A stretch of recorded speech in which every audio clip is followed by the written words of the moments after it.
नमस्कार साथियों, मैं हूं अभिषेक दुबे और आप देख रहे हैं कैरियर इंडिया एजुकेशन। आज हम आपके लिए लेके आए हुए हैं लूसेंट चैप्टर नंबर 8 विज्ञान एवं प्रौद्योगिकी, जिसमें हम चार चीज़ों को कवर करेंगे।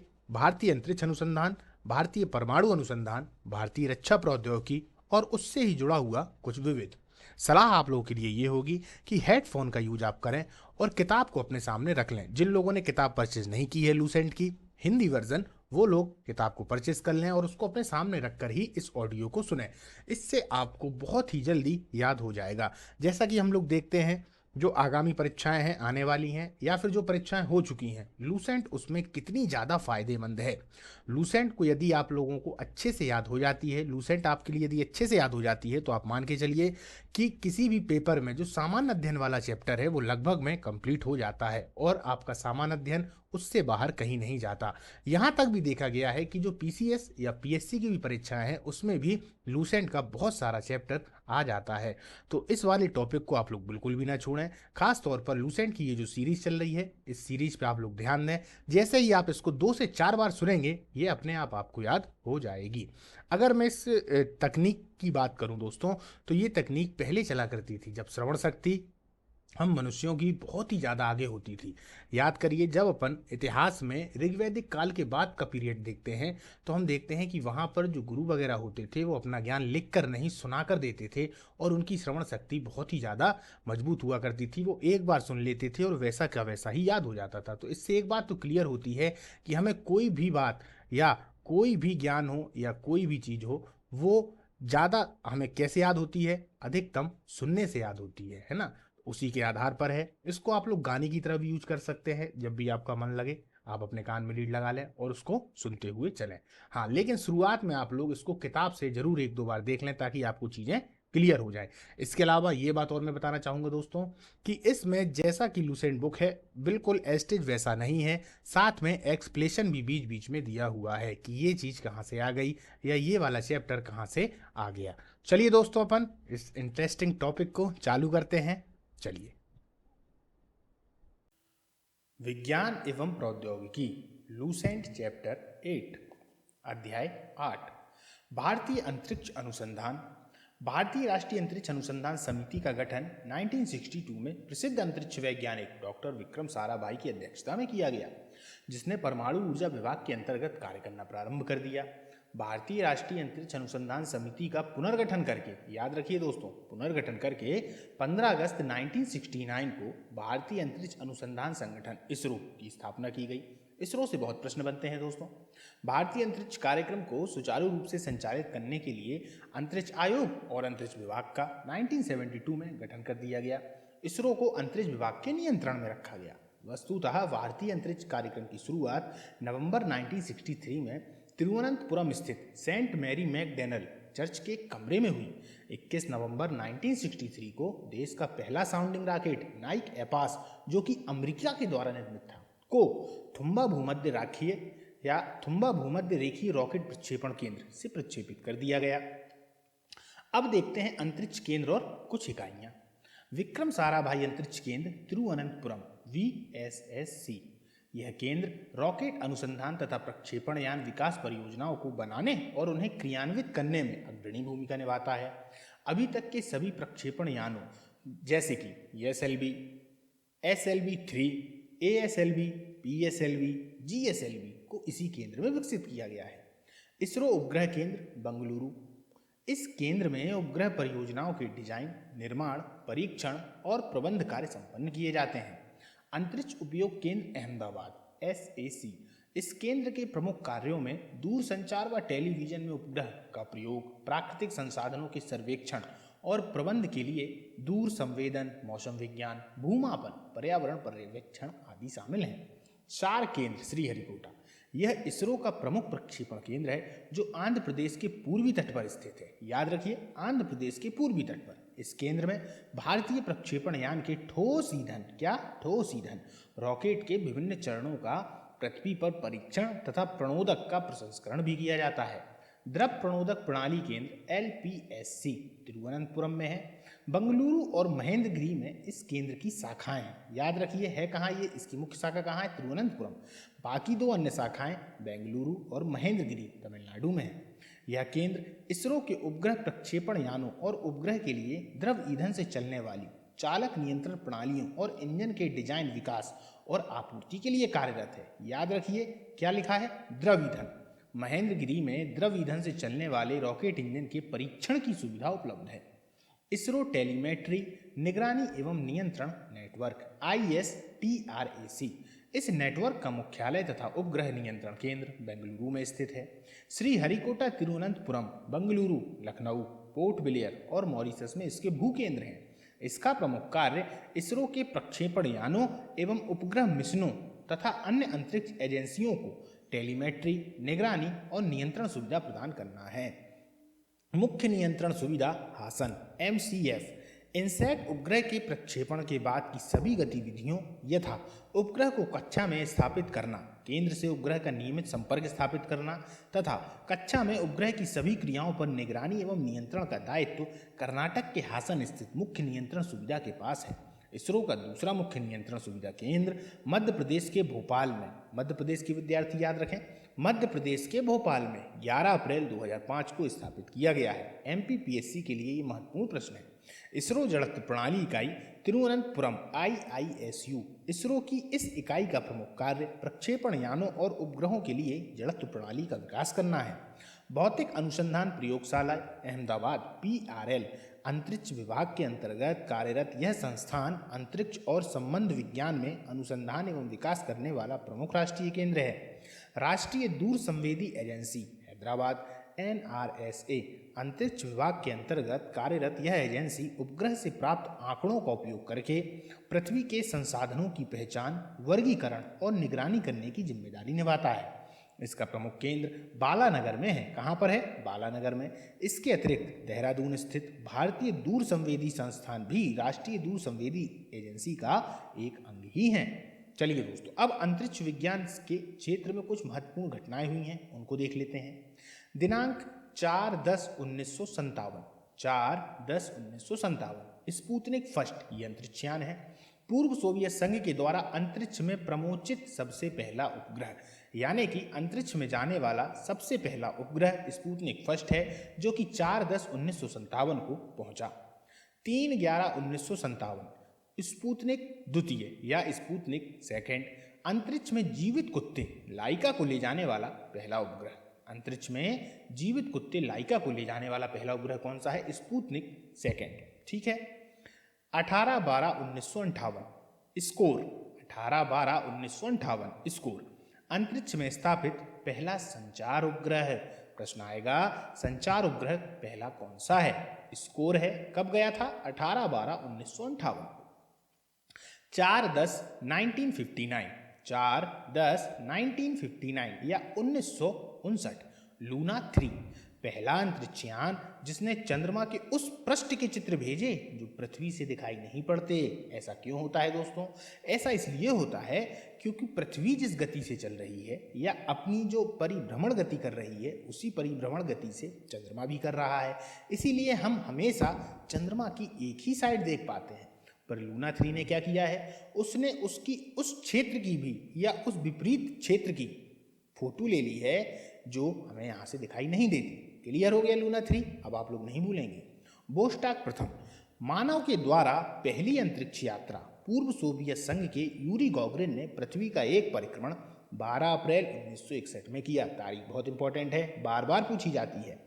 12 अप्रैल 1961 को किसने? यूरी गॉगरिन ने। यह प्रश्न आता भी है कि सबसे पहला अंतरिक्ष में जाने वाला अंतरिक्ष यात्री कौन है? तो याद रखिए यूरी गॉगरिन, क्योंकि अभी तक जो अंतरिक्षयान जा रहे हैं उसमें आदमी नहीं जा रहा था। याद रखिए, पहले खाली अंतरिक्षयान गया, वो कौन सा था? Sputnik first. फिर उन्होंने कुत्ते को भेजा, स्पुतनिक सेकेंड। ठीक है। और अब जब गया है वोस्टॉक प्रथम, जिसमें सबसे पहले यूरी गॉगरिन अंतरिक्ष में गए 12 अप्रैल 1961 को। अब नंबर आता है वोस्टॉक 6 का, 4/12/1963, पूर्व सोवियत संघ की वेलेंटाइना तेरेश्कोवा प्रथम महिला अंतरिक्ष यात्री बनी। पूरा नाम क्या है इनका? वेलेंटाइना तेरेश्कोवा। ठीक है, बोलने में इनको हम ऐसे ही बोल देते हैं वेलेंटीना तेरेश्कोवा। क्लियर है? ये वोस्टॉक 6 से गई, ये प्रथम महिला बन गई। क्या बन गई? प्रथम महिला। अब आता है 6/4/1965 इंटेलसैट, व्यावसायिक उपयोग के लिए पहला संचार उपग्रह था। किसके लिए? व्यावसायिक उपयोग के लिए, याद रखिएगा। वेनेरा 3 ये कब गया है? 16/11/1965 को पहला अंतरिक्ष यान जो किसी अन्य ग्रह अर्थात शुक्र ग्रह पर उतरा। क्लियर है? यानी कि अभी तक जब जो अंतरिक्ष यान जा रहे थे वो या तो अंतरिक्ष में थे या ज़्यादा से ज़्यादा चंद्रमा तक थे। अब ये दूसरे ग्रह पर भी जाने लगे हैं और सबसे पहले कहाँ गए हैं? शुक्र ग्रह पर। कौन सा गया है? वेनेरा 3। लूना 9 चंद्रमा तल पर सफलतापूर्वक उतरने वाला पहला अंतरिक्ष यान। चंद्रमा तल पर सफलतापूर्वक उतरने वाला पहला अंतरिक्ष यान लूना 9, याद रखिए। सोयूज 4 यह सबसे पहला प्रयोगात्मक अंतरिक्ष केंद्र है। सोयूज 4 यह सबसे पहला प्रयोगात्मक अंतरिक्ष केंद्र, यानी कि एक अंतरिक्ष में भी केंद्र बना दिया गया है, याद रखिए, जहां से सारे कार्य हो सके।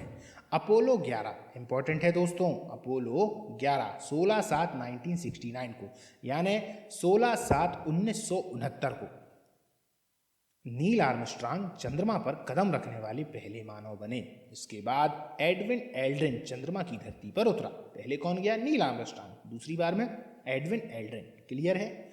19/5/1971 मार्स 2 मंगल ग्रह पर पहली बार अंतरिक्ष यान का उतरना। मार्स 2 किससे संबंधित है? मंगल ग्रह पर पहली बार अंतरिक्ष यान उतरने से। क्लियर है दोस्तों? चलिए आगे चलते हैं। प्रमुख भारतीय उपग्रहों को देखते हैं। आर्यभट्ट बहुत इंपॉर्टेंट है दोस्तों, आता है बार बार प्रश्न। स्वदेशी तकनीक से निर्मित प्रथम भारतीय उपग्रह आर्यभट्ट को 19 अप्रैल 1975 को पूर्व सोवियत संघ के बेकानूर अंतरिक्ष केंद्र से इंटरकॉस्मोस प्रक्षेपण यान के द्वारा पृथ्वी के निकट वृत्तीय कक्षा में 594 किलोमीटर की ऊंचाई पर, समझिए 594 किलोमीटर की ऊंचाई पर सफलतापूर्वक स्थापित कर दिया गया। इसका वजन 360 किलोग्राम था। इस अभियान के 3 प्रमुख लक्ष्य थे। ये लक्ष्य याद रखिए, इन्हीं से प्रश्न सीधा सीधा बनता है। वायु विज्ञान का प्रयोग, सौर भौतिकी का प्रयोग तथा एक्स किरण खगोल की प्रयोग। इस उपग्रह में संचार व्यवस्था से जुड़े कुछ प्रयोग किए गए। विशुद्ध रूप से वैज्ञानिक उपग्रह के रूप में विकसित आर्यभट्ट को सक्रिय कार्यविधि मात्र 6 महीने निर्धारित की गई थी। यानी शुरुआत में इसकी जो कार्यविधि थी, कार्य करने की क्षमता थी, उसको उन्होंने बताया कि ये 6 माह तक कार्य करेगा, लेकिन इसने तो मार्च 1980 तक अंतरिक्ष से आंकड़े भेजने का कार्य किया। यानी कि हमने जितना सोचा था उससे भी कहीं आगे बढ़कर आर्यभट्ट निकला, है ना। चलिए अब दूसरे को देखते हैं। भास्कर प्रथम प्रायोगिक पृथ्वी पर्यवेक्षण उपग्रह भास्कर प्रथम को 7 जून 1979 यानी कि 1979 को पूर्व सोवियत संघ के प्रक्षेपण केंद्र बेकानूर से इंटरकॉस्मोस प्रक्षेपण यान के द्वारा पृथ्वी से 525 किलोमीटर की ऊंचाई पर पूर्व निर्धारित कक्ष में सफलतापूर्वक स्थापित कर दिया। पूर्व निर्धारित कक्ष आप जानते हैं, इसका मतलब होता है कि पहले से हमने निर्धारित किया है कि ये यहाँ पर पहुंचेगा, उसी को हम पूर्व निर्धारित कहते हैं। ठीक है, इसका लक्ष्य था जल विज्ञान। अब जल पर आ जाइए, आपको जल दिखना चाहिए। हिमगलन, समुद्र विज्ञान एवं वानिकी के क्षेत्र में भू पर्यवेक्षण अनुसंधान करना था। इसने 1 अगस्त 1981 को कार्य करना बंद किया है। अब हमने क्या सीखा? आर्यभट्ट और भास्कर दोनों के यदि देखे जाएं तो उद्देश्य अलग अलग थे। जहां आर्यभट्ट वायु विज्ञान, सौर भौतिकी, एक्स किरणों से जुड़ा हुआ था, वहीं भास्कर जो था जल विज्ञान, हिमगलन, समुद्र विज्ञान, वानिकी के क्षेत्र से जुड़ा हुआ था। क्लियर? तो ये 2 चीजें आपको क्लियर हुई। अब हम आते हैं उपग्रहों के प्रकार। क्लियर? इनको देख लेते हैं। 2 उपग्रह आप लोगों ने देख लिए, अब उपग्रहों के थोड़े प्रकार पे आ जाते हैं, क्योंकि प्रश्न इससे भी आता है। परिक्रमा पथ के मापदंडों के आधार पर उपग्रह को 4 वर्गों में विभाजित किया गया है।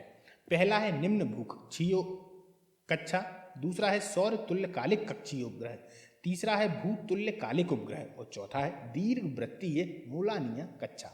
सबसे पहले है निम्न भूकक्षीय, इसको देखते हैं। लो अर्थ ऑर्बिट सैटेलाइट। इस प्रकार के उपग्रह सामान्यतः एक अंडाकार कक्षा में सामान्यतः 200 से 600 किलोमीटर की सीमा में कार्यरत होते हैं, ज़्यादा नहीं है, 200 से 600 किलोमीटर।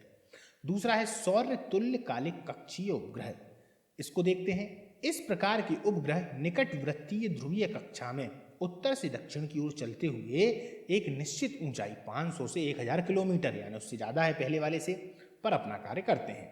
जब ये उपग्रह उत्तर से दक्षिण की ओर गुजरते हैं तो पृथ्वी की सतह पर एक कटी हुई फसल के जैसे सुस्थिर सौर दीप्ति क्षेत्र दृश्यमान होता है। आप लोगों ने इसको देखा होगा दोस्तों, फिर से सुनिए। जब ये उपग्रह उत्तर से दक्षिण की ओर गुजरेंगे तो पृथ्वी की सतह पर एक कटी हुई फसल के जैसे जैसे फसल कटी होती है ना, कि जैसे सुस्थिर सौर दीप्त क्षेत्र दृश्यमान होता है। पीएसएलवी से छोड़ा गया भारतीय सुदूर संवेदन उपग्रह आईआरएस, क्या आईआरएस इसी वर्ग में आता है। भूतुल्यकालिक उपग्रह, ये उपग्रह एक वृत्ताकार विषुवतीय कक्षा में 36,000 किलोमीटर की निश्चित ऊंचाई पर, सुनिए 36,000 किलोमीटर की निश्चित ऊंचाई पर 24 घंटे में एक बार पृथ्वी की परिक्रमा करता है। चूंकि पृथ्वी भी अपनी धुरी पर इतने ही समय में परिभ्रमण करती है, अतः ये पृथ्वी के सापेक्ष स्थिर प्रतीत होता है, चंद्रमा के समान। याद रखिए, इनसैट श्रेणी के उपग्रह इसी वर्ग में आते हैं। इसको फिर से समझिए, इससे प्रश्न बार बार पूछा जाता है। भूतुल्यकालिक उपग्रह, ठीक है। जियो सिंक्रोनस सैटेलाइट, ये उपग्रह एक वृत्ताकार विषुवतीय कक्षा में 36,000 किलोमीटर की निश्चित ऊंचाई पर 24 घंटे में एक बार पृथ्वी की परिक्रमा करते हैं। चूंकि पृथ्वी भी अपनी धुरी पर इतने ही समय में परिभ्रमण करती है, अतः ये पृथ्वी के सापेक्ष स्थिर प्रतीत होते हैं। इनसैट श्रेणी के उपग्रह इसी वर्ग में आते हैं। दीर्घवृत्तीय मौलनिया कक्ष 504 किलोमीटर से लेकर 39,834 किलोमीटर अपभू की ऊंचाई पर भ्रमण करने वाले उपग्रह इसी वर्ग में आते हैं। दीर्घवृत्तीय मौलनिया कक्ष। चलिए अब बनाते हैं भास्कर द्वितीय पे। भास्कर प्रथम के संशोधन प्रतिरूप भास्कर द्वितीय को भी रूसी प्रक्षेपण केंद्र बैंकानूर से ही 20 नवंबर 1981 को पृथ्वी से 525 किलोमीटर की ऊंचाई पर स्थापित किया गया तथा इसका घूर्णन कक्षा तल के लंबवत रखा गया। समीर उपकरण के कारण भास्कर द्वितीय के द्वारा समुद्री सतह का ताप, अब सुनिएगा इसमें क्या नापा गया है, समुद्री सतह का ताप, समुद्रिक स्थिति, बर्फ गिरने व पिघलने आदि जैसी अनेक घटनाओं का व्यापक विश्लेषण किया गया। चलिए, रोहिणी श्रृंखला। रोहिणी उपग्रह श्रृंखला के अंतर्गत भारतीय प्रक्षेपण केंद्र श्रीहरिकोटा से भारतीय प्रक्षेपण यान के द्वारा 4 उपग्रह प्रक्षेपित किए गए हैं। इस श्रृंखला के उपग्रह के प्रक्षेपण का मुख्य उद्देश्य भारत के प्रथम उपग्रह प्रक्षेपण यान SLV-3 का परीक्षण करना है।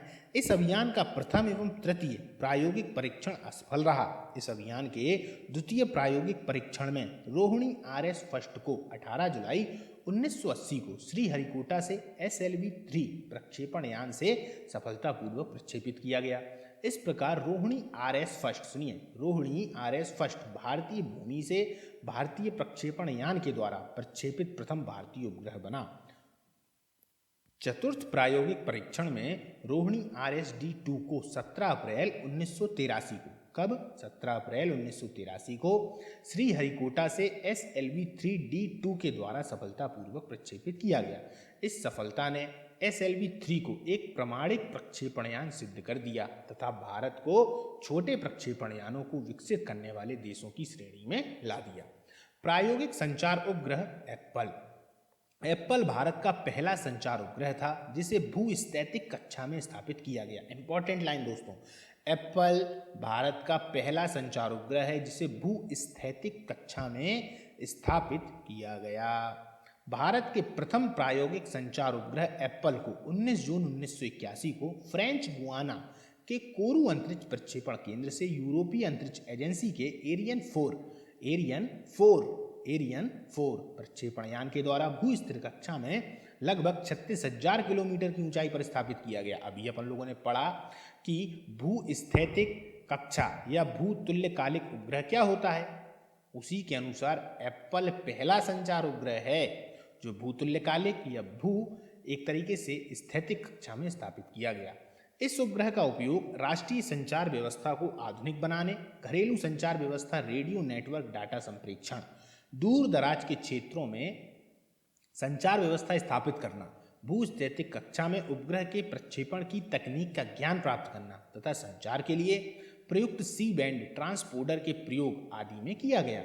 एप्पल से प्राप्त तकनीकी अनुभव ने इनसैट श्रृंखला के निर्माण एवं विकास में महत्वपूर्ण भूमिका निभाई है। विस्तारित रोहिणी उपग्रह श्रृंखला स्त्रास, इसका नाम सुना होगा आपने, स्त्रास SROSS। इस श्रृंखला का उद्देश्य 100 से 150 किलोग्राम, ज़्यादा बड़े नहीं छोटे, 100 से 150 किलोग्राम वर्ग के उपग्रहों का निर्माण करना था जिन्हें संवर्धित उपग्रह प्रक्षेपण यान ASLV के द्वारा छोड़ा गया था। किसके द्वारा? ASLV के द्वारा छोड़ा गया था। Augmented satellite launch vehicle. इस श्रृंखला के तहत 4 उपग्रह स्त्रास फर्स्ट, स्त्रास द्वितीय, स्त्रास तृतीय एवं स्त्रास चतुर्थ प्रक्षेपित किए गए। स्त्रास प्रथम एवं स्त्रास द्वितीय यानी स्त्रास फर्स्ट और स्त्रास सेकेंड असफल रहा। ये याद रखिएगा, असफल कौन कौन से रहे? भारतीय राष्ट्रीय उपग्रह प्रणाली इनसैट। भारतीय राष्ट्रीय उपग्रह प्रणाली अर्थात इनसैट प्रणाली एक बहुउद्देशीय कार्यरत उपग्रह प्रणाली है जो एशिया प्रशांत क्षेत्र में सबसे बड़ी घरेलू संचार उपग्रह प्रणालियों में से एक है। एशिया और प्रशांत क्षेत्र याद रखिएगा। इसका प्रयोग लंबी दूरी के घरेलू दूरसंचार, ग्रामीण क्षेत्र में उपग्रह के माध्यम से सामुदायिक दूरदर्शन के सीधे राष्ट्रव्यापी प्रसारण को बेहतर बनाने, भू स्थित ट्रांसमीटरों के माध्यम से पुनः प्रसारण हेतु आकाशवाणी तथा दूरदर्शन कार्यक्रम को देश भर में प्रसारित करने, मौसम संबंधी जानकारी, वैज्ञानिक अध्ययन हेतु भू सर्वेक्षण तथा आंकड़ों के संप्रेषण में किया जाता है। इनसैट प्रणाली अंतरिक्ष विभाग, दूरसंचार विभाग, भारतीय मौसम विभाग, आकाशवाणी तथा दूरदर्शन का संयुक्त प्रयास है। जबकि इनसैट अंतरिक्ष कार्यक्रमों की व्यवस्था, निगरानी और संचालन का पूर्ण दायित्व अंतरिक्ष विभाग को सौंपा गया। इनसैट प्रणाली की प्रथम पीढ़ी में 4 उपग्रह, द्वितीय पीढ़ी में 5 उपग्रह, तृतीय पीढ़ी में भी 5 उपग्रह तथा चौथी पीढ़ी में 7 उपग्रह प्रक्षेपण की योजना बनाई गई। चौथी पीढ़ी के उपग्रह 4A, 4C, 4B तथा 4CR का प्रक्षेपण हो चुका है। भारतीय दूरसंवेदी उपग्रह प्रणाली। भारत में राष्ट्रीय प्राकृतिक संसाधन प्रबंध प्रणाली की सहायता के लिए भारतीय दूरसंवेदी उपग्रह प्रणाली Indian remote sensing satellite IRS, इनके फुल फॉर्म याद रखिए दोस्तों, बार बार प्रश्न इनसे आते हैं। IRS का विकास किया गया। इसका मुख्य उद्देश्य प्राकृतिक संसाधनों, मृदा, जल, भूजल, सागर, वन आदि का सर्वेक्षण और सतत निगरानी करना है। दूर संवेदी उपग्रह प्रणाली के अंतर्गत पृथ्वी के गर्भ में छिपे संसाधनों को स्पर्श किए बिना प्रकीर्णन विधि के द्वारा विश्वसनीय और प्रमाणिक जानकारी उपलब्ध कराई जाती है। इसके तहत उपग्रह में लगे इलेक्ट्रॉनिक कैमरों में पृथ्वी पर स्थित वस्तुओं का चित्र लेते हैं और उन चित्रों के विश्लेषण से जानकारी प्राप्त करते हैं। दूर संवेदी उपग्रह के उपयोग से सुदूर संवेदन की प्रक्रिया को एक निश्चित अंतराल के बाद दोहराकर किसी स्थान विशेष पर समयानुसार हो रहे परिवर्तन का बारीकी से अध्ययन किया जाता है। वर्तमान में IRS उपग्रह किसी विशेष स्थान पर लगभग प्रत्येक 3 सप्ताह के बाद गुजरता है। इस प्रणाली के तहत प्रक्षेपित किए गए उपग्रह हैं IRS first A, IRS first B, IRS first E, IRS P2, IRS first C, IRS P4, IRS P6, Cartosat first, second, तृतीय आदि। कार्टोसैट देश का प्रथम मैपिंग सैटेलाइट है। दोस्तों याद रखिए, इंपॉर्टेंट है, आता है ये वाला प्रश्न कि कार्टोसैट प्रथम देश का मैपिंग सैटेलाइट है। मैं बार बार इसीलिए दोहराता हूँ ताकि आप लोग सुनते सुनते याद भी कर लें। मैटसैट भारतीय अंतरिक्ष कार्यक्रम के तहत भारतीय अंतरिक्ष अनुसंधान संगठन इसरो ने 12 सितंबर 2002 को श्रीहरिकोटा आंध्र प्रदेश के सतीश धवन अंतरिक्ष केंद्र से ध्रुवीय उपग्रह प्रक्षेपण यान C4 के माध्यम से देश के पहले मौसम संबंधी विशिष्ट उपग्रह मैटसैट को भूस्थैतिक स्थानांतरण कक्षा में, यानी कि वही 36,000 किलोमीटर वाली ऊंचाई वाला भूस्थैतिक स्थानांतरण कक्षा में GTO जियो स्टेशनरी ट्रांसफर ऑर्बिट में सफलतापूर्वक स्थापित कर दिया। यह पहला मौका था जब किसी भारतीय अंतरिक्ष यान ने 1000 किलोग्राम से अधिक भार के उपग्रह को भूस्थैतिक कक्षा से तात्पर्य है जिस गति से पृथ्वी घूमती है उस कोणीय गति से उपग्रह भी घूमेगा, जिसके कारण उपग्रह सदा पृथ्वी के एक विशेष स्थान के ऊपर स्थित नजर आएगा, में स्थापित किया गया। अब आप लोग समझ गए, ठीक उसी प्रकार जिस प्रकार चंद्रमा घूमता है। इससे पूर्व सभी उपग्रह केवल ध्रुवीय कक्षा में पृथ्वी से निकटतम बिंदु 250 किलोमीटर की दूरी पर स्थित थे, जबकि अधिकतम दूरी पर स्थित बिंदु 36,000 किलोमीटर की दूरी पर है। यह पहला अवसर था जब भारत ने मौसम संबंधी जानकारी प्राप्त करने के लिए स्वदेशी प्रक्षेपण यान से विशेष मौसम उपग्रह प्रक्षेपित किए। इससे पूर्व मौसम संबंधी जानकारियां इनसैट श्रेणी के उपग्रह से प्राप्त की जाती थीं। 2019-20 में भारत के द्वारा सफलतापूर्वक प्रक्षेपित उपग्रह थोड़े देख लिए जाएं दोस्तों। माइक्रोसैट आर 24 जनवरी 2019 को भारतीय भूतुल्यकाली उपग्रह प्रक्षेपण यान PSLV C44 के द्वारा इमेजिंग सैटेलाइट माइक्रोसैट आर तथा स्टूडेंट सैटेलाइट कलाम सैट का सफल प्रक्षेपण किया गया। कार्टोसैट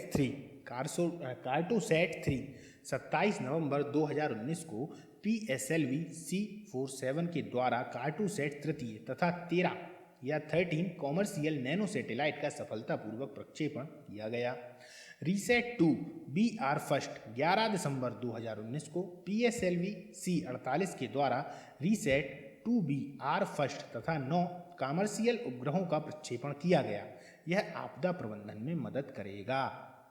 रीसेट 2BR आपदा प्रबंधन में मदद करेगा, ठीक है। जीसैट 30 17 जनवरी 2020 को एरियन 5VA 251 के द्वारा फ्रांस के फ्रेंच गुआना स्थित कोरू द्वीप से छोड़ा गया। जीसैट 30 एक संचार उपग्रह है। ये इनसैट 4 एक ही जगह कार्य करेगा। इसरो के अनुसार इस उपग्रह से टेलीपोर्ट सेवा, digital satellite news gathering, DTS television सेवा, मोबाइल सेवा कनेक्टिविटी बेहतर होगी। जहां अभी मोबाइल सेवा नहीं है वहां भी इसकी मदद से मोबाइल सेवा शुरू की जा सकेगी। इसकी मदद से देश में 5G मोबाइल सेवा की शुरुआत हो सकेगी। इसके को बैंड सिग्नल से पृथ्वी पर चल रही गतिविधियों को पकड़ा जा सकता है।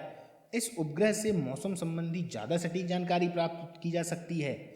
आपदाओं को पूर्व सूचना एवं खोजबीन में भी मदद मिलेगी। रेस्क्यू ऑपरेशन भी ज़्यादा सटीक हो जाएंगे। चलिए आगे चलते हैं। अंतरिक्ष में प्रथम भारतीय, अब यहाँ से आप लोगों का बहुत ही ज़्यादा इंपॉर्टेंट है, बड़े ध्यान से सुनिएगा। मैं 2 बार किसी एक शब्द को बोलूँगा जिससे ये आपको याद होते चलें। जो मुख्य मुख्य शब्द हैं उन्हीं को दोहराऊंगा। 3 अप्रैल 1984 को स्क्वाड्रन लीडर राकेश शर्मा, कौन?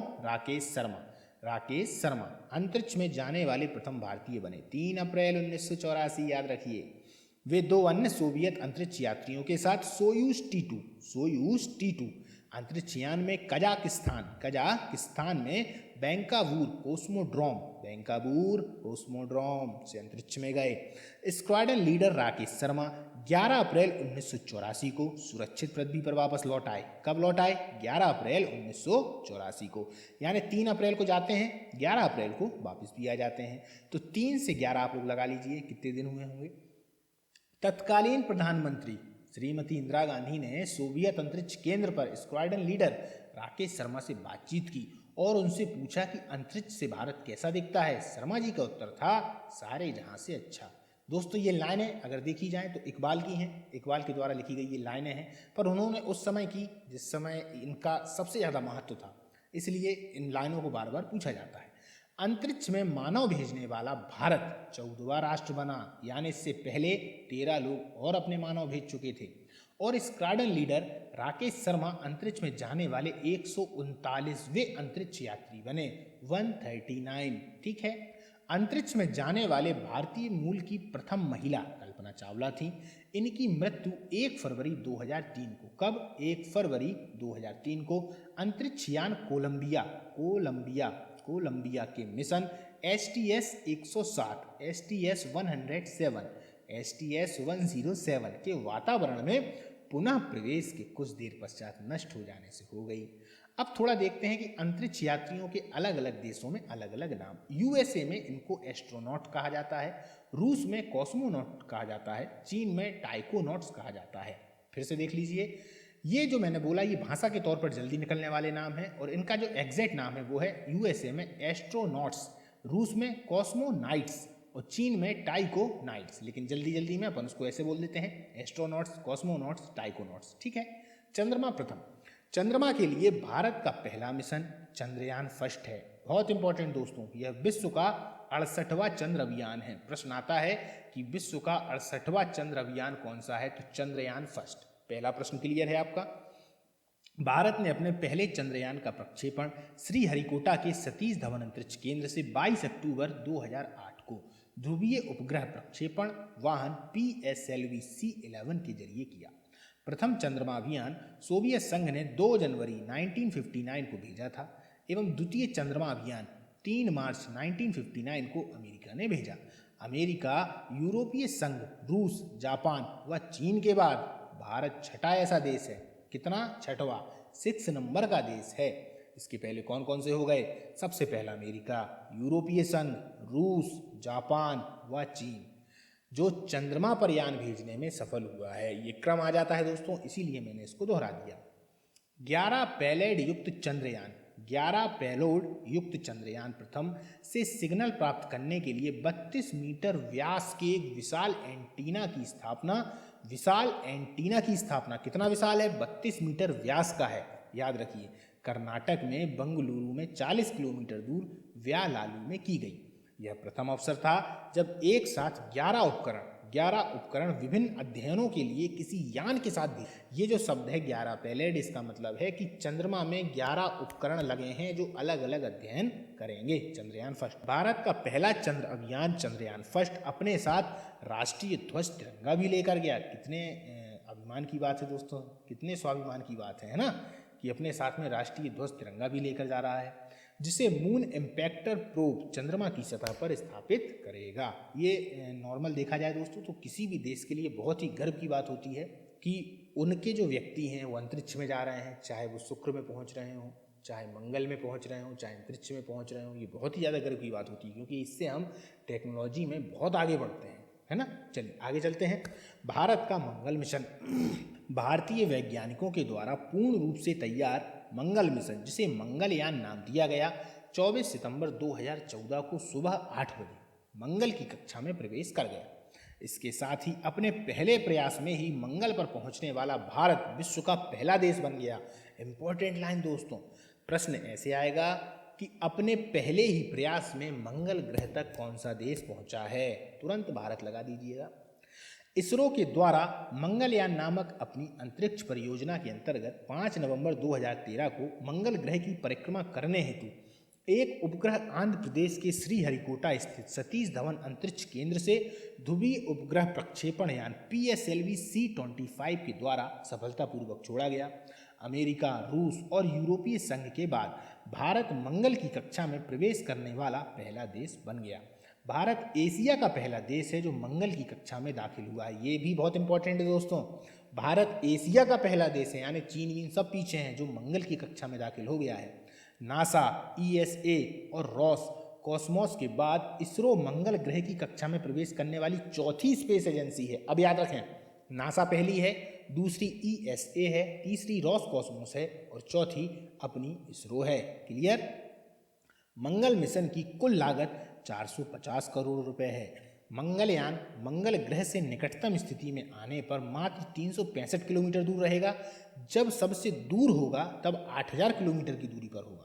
मंगलयान में लगे उपकरणों का उपयोग भविष्य में मौसम, जमीन की खेती और संचार उपग्रहों में किया जाएगा। कहाँ कहाँ किया जाएगा? मंगलयान में लगे उपकरणों का उपयोग भविष्य में मौसम, जमीन खेती और संचार उपग्रहों में किया जा सकेगा। प्रक्षेपण यान प्रौद्योगिकी, अब हम इन सबको पढ़ते हैं। SLV-3 क्या है, ASLV क्या है, PSLV क्या है, GSLV क्या है और क्रायोजेनिक प्रौद्योगिकी। क्रायोजेनिक पर बहुत प्रश्न आते हैं दोस्तों, आप लोगों ने भी देखा होगा।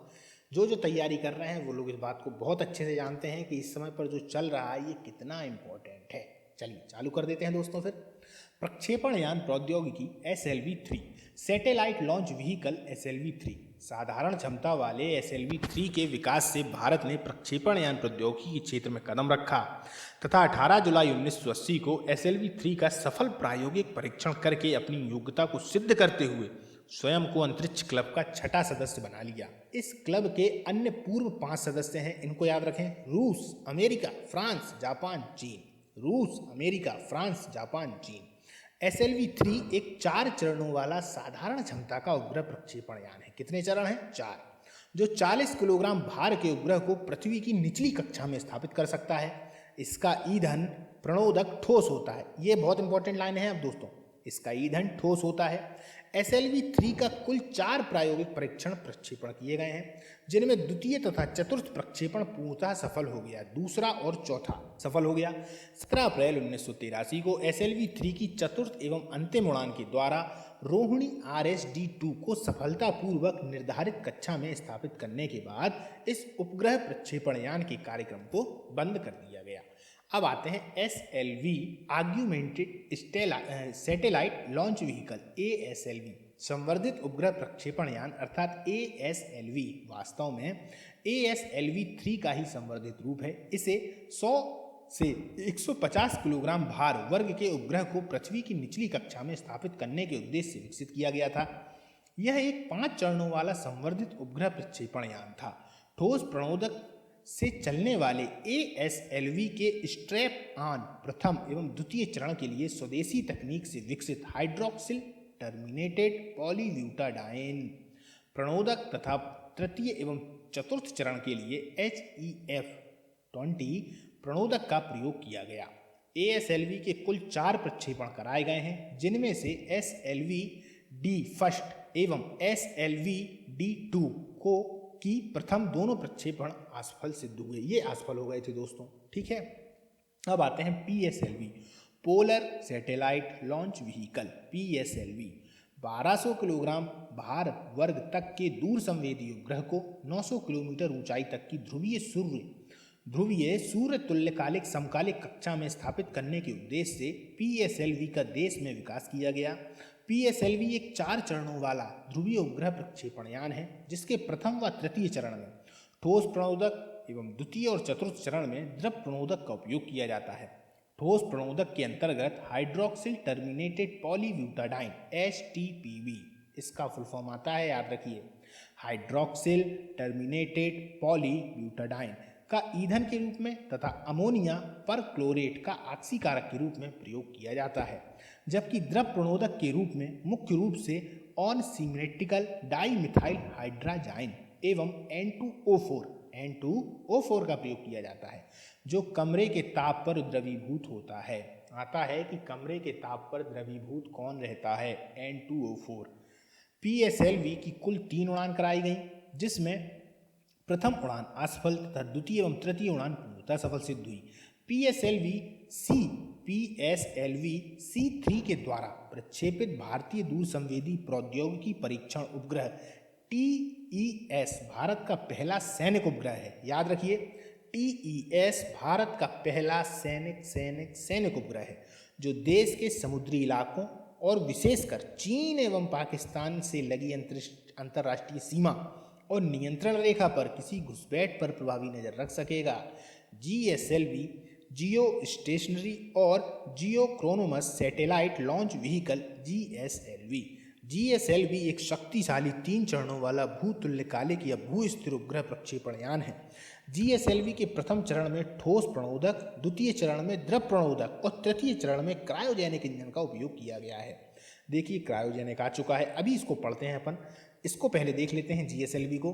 ठोस प्रणोदक के अंतर्गत हाइड्रोक्सिल टर्मिनेटेड पॉलीब्यूटाडाइन HTPB का ईंधन के रूप में तथा अमोनियम पर क्लोरेट का ऑक्सीकारक के रूप में प्रयोग किया जाता है। क्लियर है? HTPB हाइड्रोक्सिल टर्मिनेटेड पॉलीब्यूटाडाइन का ईंधन के रूप में, अमोनियम पर क्लोरेट का ऑक्सीकारक के रूप में प्रयोग किया जाता है। द्रव प्रणोदकों के अंतर्गत मुख्य रूप से unsymmetrical dimethyl hydrazine UDMH, unsymmetrical dimethyl hydrazine एवं N2O4 का प्रयोग किया जाता है, जो कमरे के ताप पर द्रवीभूत रहता है। क्रायोजेनिक तकनीक में प्रणोदक के रूप में अत्यंत निम्न ताप पर, एकदम निम्न ताप पर द्रव hydrogen -250 degree Celsius -250 degree Celsius एवं द्रव ऑक्सीजन -183 डिग्री सेल्सियस या -183 डिग्री सेल्सियस का प्रयोग होता है। GSLV की पहली विकासात्मक परीक्षण उड़ान 28 मार्च 2001 को असफल रही। याद रखिए, असफल रही। GSLV-D फर्स्ट ने भी प्रायोगिक संचार उपग्रह GSAT फर्स्ट को 36,000 किलोमीटर की ऊंचाई पर स्थित भूस्थैतिक स्थानांतरण कक्षा में स्थापित नहीं कर सका और लगभग 1000 किलोमीटर नीचे रह गया। लेकिन GSLV-D2 2 ने प्रायोगिक संचारोपग्रह GSAT-2 वजन 18,000 किलोग्राम को पृथ्वी की समानांतर कक्षा में 3600 किलोमीटर के ऊपर स्थापित कर दिया तथा इसका इंडोनेशिया के बियोक और कर्नाटक के हासन स्थित मुख्य नियंत्रण प्रणाली से संपर्क हो गया। GSLV D2 को श्रीहरिकोटा स्थित सतीश धवन अंतरिक्ष केंद्र में 8 मई 2003 को 8 मई 2003 को सफलतापूर्वक प्रक्षेपित किया गया। इस सफलता के बाद भारत उन 5 देशों अमेरिका, रूस, यूरोपीय संघ, जापान और चीन के एलीट ग्रुप कहलाता है। कौन कौन? अमेरिका, रूस, यूरोपीय संघ, जापान और चीन में शामिल हो गया, जो भूस्थैतिक प्रक्षेपण में अपनी योग्यता सिद्ध कर चुके हैं। चलिए दोस्तों, अब समझते हैं क्रायोजेनिक प्रौद्योगिकी। क्रायोजेनिक का शाब्दिक अर्थ है निम्न ताप की, यानी सबसे कम ताप, निम्न ताप, एकदम ठंडा। यह ग्रीक भाषा शब्द क्रायोस से बना है, जो बर्फ के समान शीतलता के लिए प्रयुक्त होता है। निम्न ताप की विज्ञान में 0 डिग्री सेंटीग्रेड से 150 डिग्री सेंटीग्रेड नीचे के तापमान को क्रायोजेनिक ताप कहा जाता है। निम्न ताप अवस्था क्रायोजेनिक अवस्था वाले इंजन में अति निम्न ताप -250 डिग्री सेल्सियस पर हाइड्रोजन का ईंधन के रूप में, याद रखिए -250 डिग्री सेल्सियस पर हाइड्रोजन का ईंधन के रूप में तथा ऑक्सीजन -183 डिग्री सेल्सियस पर आक्सीकारक के रूप में प्रयोग होता है। इस प्रौद्योगिकी में इन प्रणोदकों को तरल अवस्था में ही प्रयोग किया जाता है। तरल अवस्था समझ रहे हैं ना, पानी वाली अवस्था।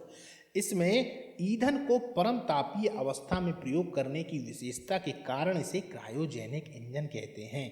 इस इंजन की जो विशेषताएं हैं उनको सुनिए। क्रायोजेनिक इंजन में प्रयोग होने वाले द्रव हाइड्रोजन एवं द्रव ऑक्सीजन के दहन से जो ऊर्जा उत्पन्न होती है वह ठोस ईंधन आधारित इंजन से प्राप्त ऊर्जा से कई गुना अधिक होती है। इसमें ईंधन के ज्वलन की दर को नियंत्रित किया जा सकता है, जबकि जो ठोस ईंधन परिचालित होने वाले इंजन होते हैं उनकी ज्वलन की दर को नियंत्रित कर पाना कठिन होता है। इस प्रौद्योगिकी से युक्त इंजन में प्रणोदक की प्रति इकाई भार में अधिक बल पैदा होता है, जिससे यान को अधिक बल या थ्रस्ट या एक तरीके से देखा जाए तो बल मिलता है। क्रायोजेनिक इंजन का पहली बार प्रयोग अमेरिका के द्वारा एटलांस सेंटूर नामक रॉकेट में किया गया। क्रायोजेनिक इंजन का पहली बार प्रयोग अमेरिका के द्वारा एटलांस सेंटूर नामक रॉकेट में किया गया। 28 अक्टूबर 2006 को तमिलनाडु के महेंद्रगिरी में पूर्ण निम्न ताप अवस्था का भारत ने सफल परीक्षण किया। 5 जनवरी 2014 को भारतीय अंतरिक्ष संगठन ने भारी उपग्रह के प्रक्षेपण को क्रायोजेनिक तकनीक विकसित कर GSLV D5 क्रायोजेनिक इंजन को सफलतापूर्वक प्रक्षेपित किया। भारत क्रायोजेनिक तकनीक का सफल परीक्षण करने वाला 6वां देश है। भारत से पूर्व यह क्षमता अमेरिका, रूस, चीन, जापान एवं फ्रांस ने प्राप्त की। अमेरिका, रूस, चीन एवं जापान और फ्रांस ने प्राप्त की। दूसरा, भारतीय परमाणु अनुसंधान। डॉक्टर होमी जे भाभा की अध्यक्षता में 10 अगस्त 1948 को परमाणु ऊर्जा आयोग की स्थापना के साथ ही परमाणु ऊर्जा अनुसंधान की भारतीय यात्रा आरंभ हो जाती है। अब हम परमाणु अनुसंधान पे आ रहे हैं दोस्तों, ठीक है। अंतरिक्ष वाला जितना भी था वो हो चुका है। चलिए, भारत के प्रधानमंत्री की अध्यक्षता में परमाणु ऊर्जा कार्यक्रम के कार्यान्वयन हेतु अगस्त 1954 में परमाणु ऊर्जा विभाग की स्थापना की गई। परमाणु ऊर्जा के सभी कार्यक्रम प्रधानमंत्री के तत्वाधान में ही किए जाते हैं। परमाणविक ऊर्जा विभाग प्रधानमंत्री कार्यालय के प्रशासन के अधीन है। सीधा प्रश्न आता है किसके अधीन है, तो प्रधानमंत्री कार्यालय के। क्या? परमाणु अनुसंधान। परमाणु अनुसंधान एवं विकास के प्रमुख केंद्रों को देख लेते हैं। भाभा परमाणु अनुसंधान केंद्र BARC ब्राक ट्राम्बे मुंबई में है स्थापित है। भाभा परमाणु अनुसंधान केंद्र बार्क परमाणु विज्ञान एवं संबंध क्षेत्र में कार्यरत देश का प्रमुख अनुसंधान केंद्र है। बार्क परमाणु विद्युत कार्यक्रम तथा उद्योग एवं खनिज के क्षेत्र की इकाइयां अनुसंधान एवं विकास में सहायता प्रदान करती हैं। इस केंद्र ने उद्योग, औषधि तथा कृषि के क्षेत्र में रेडियो आइसोटोप के चिकित्सीय उपयोगों सहित परमाणु ऊर्जा के शांतिपूर्ण कार्यों में उपयोग की प्रौद्योगिकी का विकास किया है। प्रायोगिक रिएक्टरों को जीरो पावर रिएक्टर भी कहते हैं। याद रखिए, सीधा प्रश्न आता है कि जीरो पावर रिएक्टर किसे कहते हैं, तो प्रायोगिक रिएक्टरों को, क्योंकि इसका इस्तेमाल ऊर्जा प्राप्ति की अपेक्षा नाभिकीय अनुसंधान के लिए खासतौर पर किया जाता है। कनाडा के सहयोग से बार्क में स्थापित साइरस तापीय रिएक्टर का मुख्य उद्देश्य रेडियो आइसोटोप का उत्पादन एवं उनके प्रयोग को प्रोत्साहित करना है।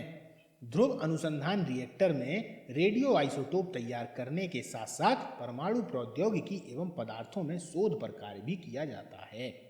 के परमाणु रिएक्टर निर्माण वर्ष और उनकी क्षमता। Apsara 1956 1 megawatt, Cirus 1960 40 megawatt, Cirus 1960 40 megawatt, Zerlina 1961 0 watt, Purnima first 1972 0 watt, Purnima द्वितीय या पूर्णिमा सेकेंड 1984 0 वाट, पूर्णिमा द्वितीय 1984 0 वाट, ध्रुव 1985 100 वाट, ध्रुव 1985 100 वाट, पूर्णिमा तृतीय 1990 0 वाट।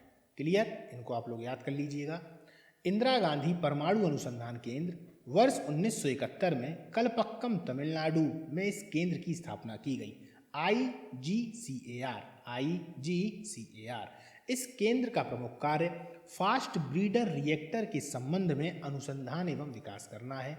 इस केंद्र में स्थित फास्ट ब्रीडर टेस्ट रिएक्टर विश्व में अपनी तरह का पहला रिएक्टर है जो प्लूटोनियम यूरेनियम मिश्रित कार्बाइड ईंधन का काम में लाता है, जो प्लूटोनियम यूरेनियम मिश्रित कार्बाइड ईंधन को काम में लाता है।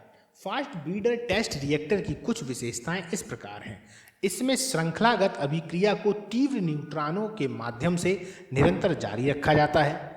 ताप रिएक्टर की अपेक्षा इसमें विखंडित न्यूट्रॉनों की संख्या अत्यधिक होती है। फास्ट ब्रीडर टेस्ट रिएक्टर में प्राकृतिक यूरेनियम का प्रयोग ताप रिएक्टर की अपेक्षा 60 से 70 गुना ज़्यादा होता है।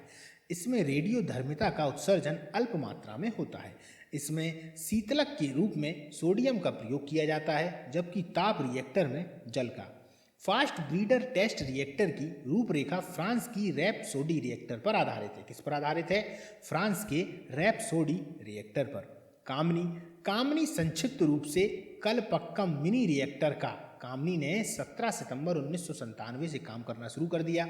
इस रिएक्टर का महत्व इस बात को लेकर है कि जहां अन्य प्रायोगिक रिएक्टरों में ईंधन के रूप में यूरेनियम या प्लूटोनियम का उपयोग होता है, वहीं कामनियम थोरियम 31 का उपयोग ईंधन के रूप में करता है। स्मरणीय है कि कामनी थोरियम यूरेनियम 233 ईंधन चक्र का उपयोग करने वाला विश्व का प्रथम रिएक्टर है। 3 बार मैंने इसीलिए बोला ताकि आप याद कर लें।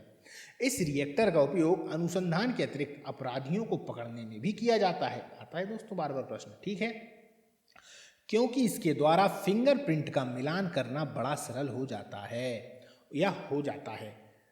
उच्च प्रौद्योगिकी केंद्र CAT 1984 में इंदौर में स्थापित उच्च प्रौद्योगिकी केंद्र का मुख्य कार्य लेजर एवं त्वरकों के क्षेत्र में प्रौद्योगिकी का विकास करना है। लेजर अक्षर समूह का निर्माण, जो लेजर है इसका फुल फॉर्म होता है light amplification by stimulated emission of radiation, जिसका अर्थ हिंदी में होता है विकिरण उत्सर्जन के द्वारा प्रकाश का प्रवर्धन। लेजर एक ऐसी युक्ति है जिसमें विकिरण ऊर्जा के उत्सर्जन के द्वारा एक वर्णी प्रकाश प्राप्त किया जाता है। लेजर की खोज अमेरिका के हेजेज प्रयोगशाला में थियोडोर मेमन के द्वारा की गई। किसके द्वारा? थियोडोर मेमन के द्वारा। 1960 में यह खोज की गई।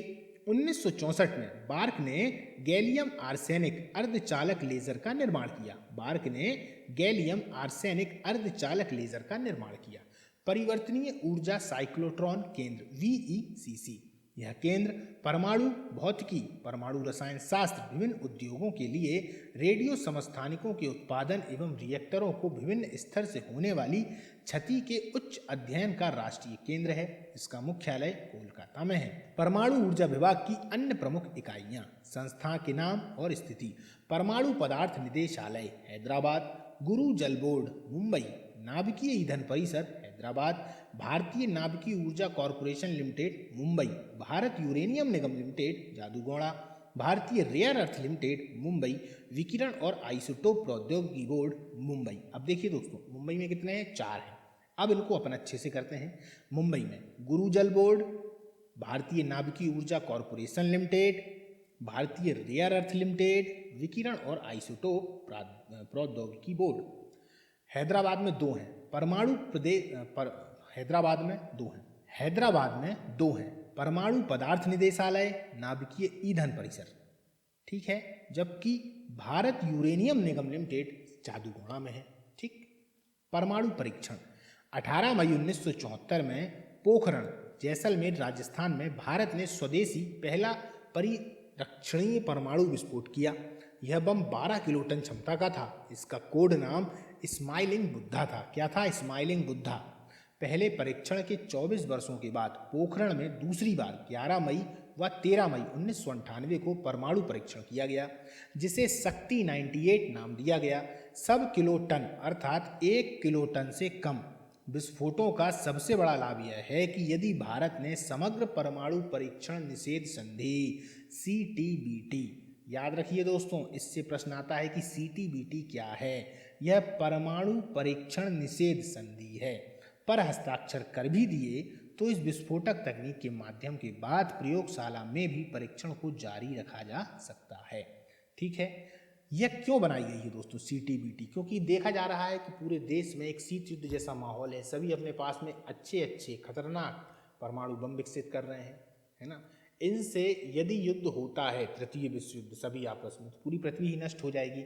इसीलिए इसके साथ साथ में पैरेलल कुछ ऐसे कार्य भी हो रहे हैं जिससे इन चीज़ों को थोड़ा कम किया जाए। तो उसी से संबंधित है परमाणु परीक्षण निषेध संधि CTBT। इसमें हस्ताक्षर होते हैं और एक कबूलनामा होता है कि भैया ठीक है, अब हम इस प्रकार के जो परमाणु हैं, हथियार हैं, या इस प्रकार के खतरनाक हथियार हैं, इनके प्रयोग पर या इनके अनुसंधान पर, इनकी खोज पर थोड़ी कमी लाएंगे। ठीक है। शक्ति 98 योजना की सफलता का श्रेय 3 वैज्ञानिकों को संयुक्त रूप से जाता है। R चिदम्बरम, APJ अब्दुल कलाम और अनिल काकोदकर। R चिदम्बरम, APJ अब्दुल कलाम और अनिल काकोदर 1974 के परमाणु परीक्षण में मात्र प्लूटोनिक ईंधन का उपयोग हुआ था, जबकि वर्ष 1998 में परिशोषित यूरेनियम से लेकर ट्रिटियम, ड्यूटेरियम तक का उपयोग हुआ है। ट्रिटियम ईंधन परमाणु ऊर्जा रिएक्टरों में प्रयोग में लाया जाने वाला भारी जल से प्राप्त किया जाता है। शक्ति 98 के अंतर्गत परमाणु परीक्षण की तिथि 11 मई 1998। थर्मो न्यूक्लियर 43 किलोटन इसकी क्षमता थी।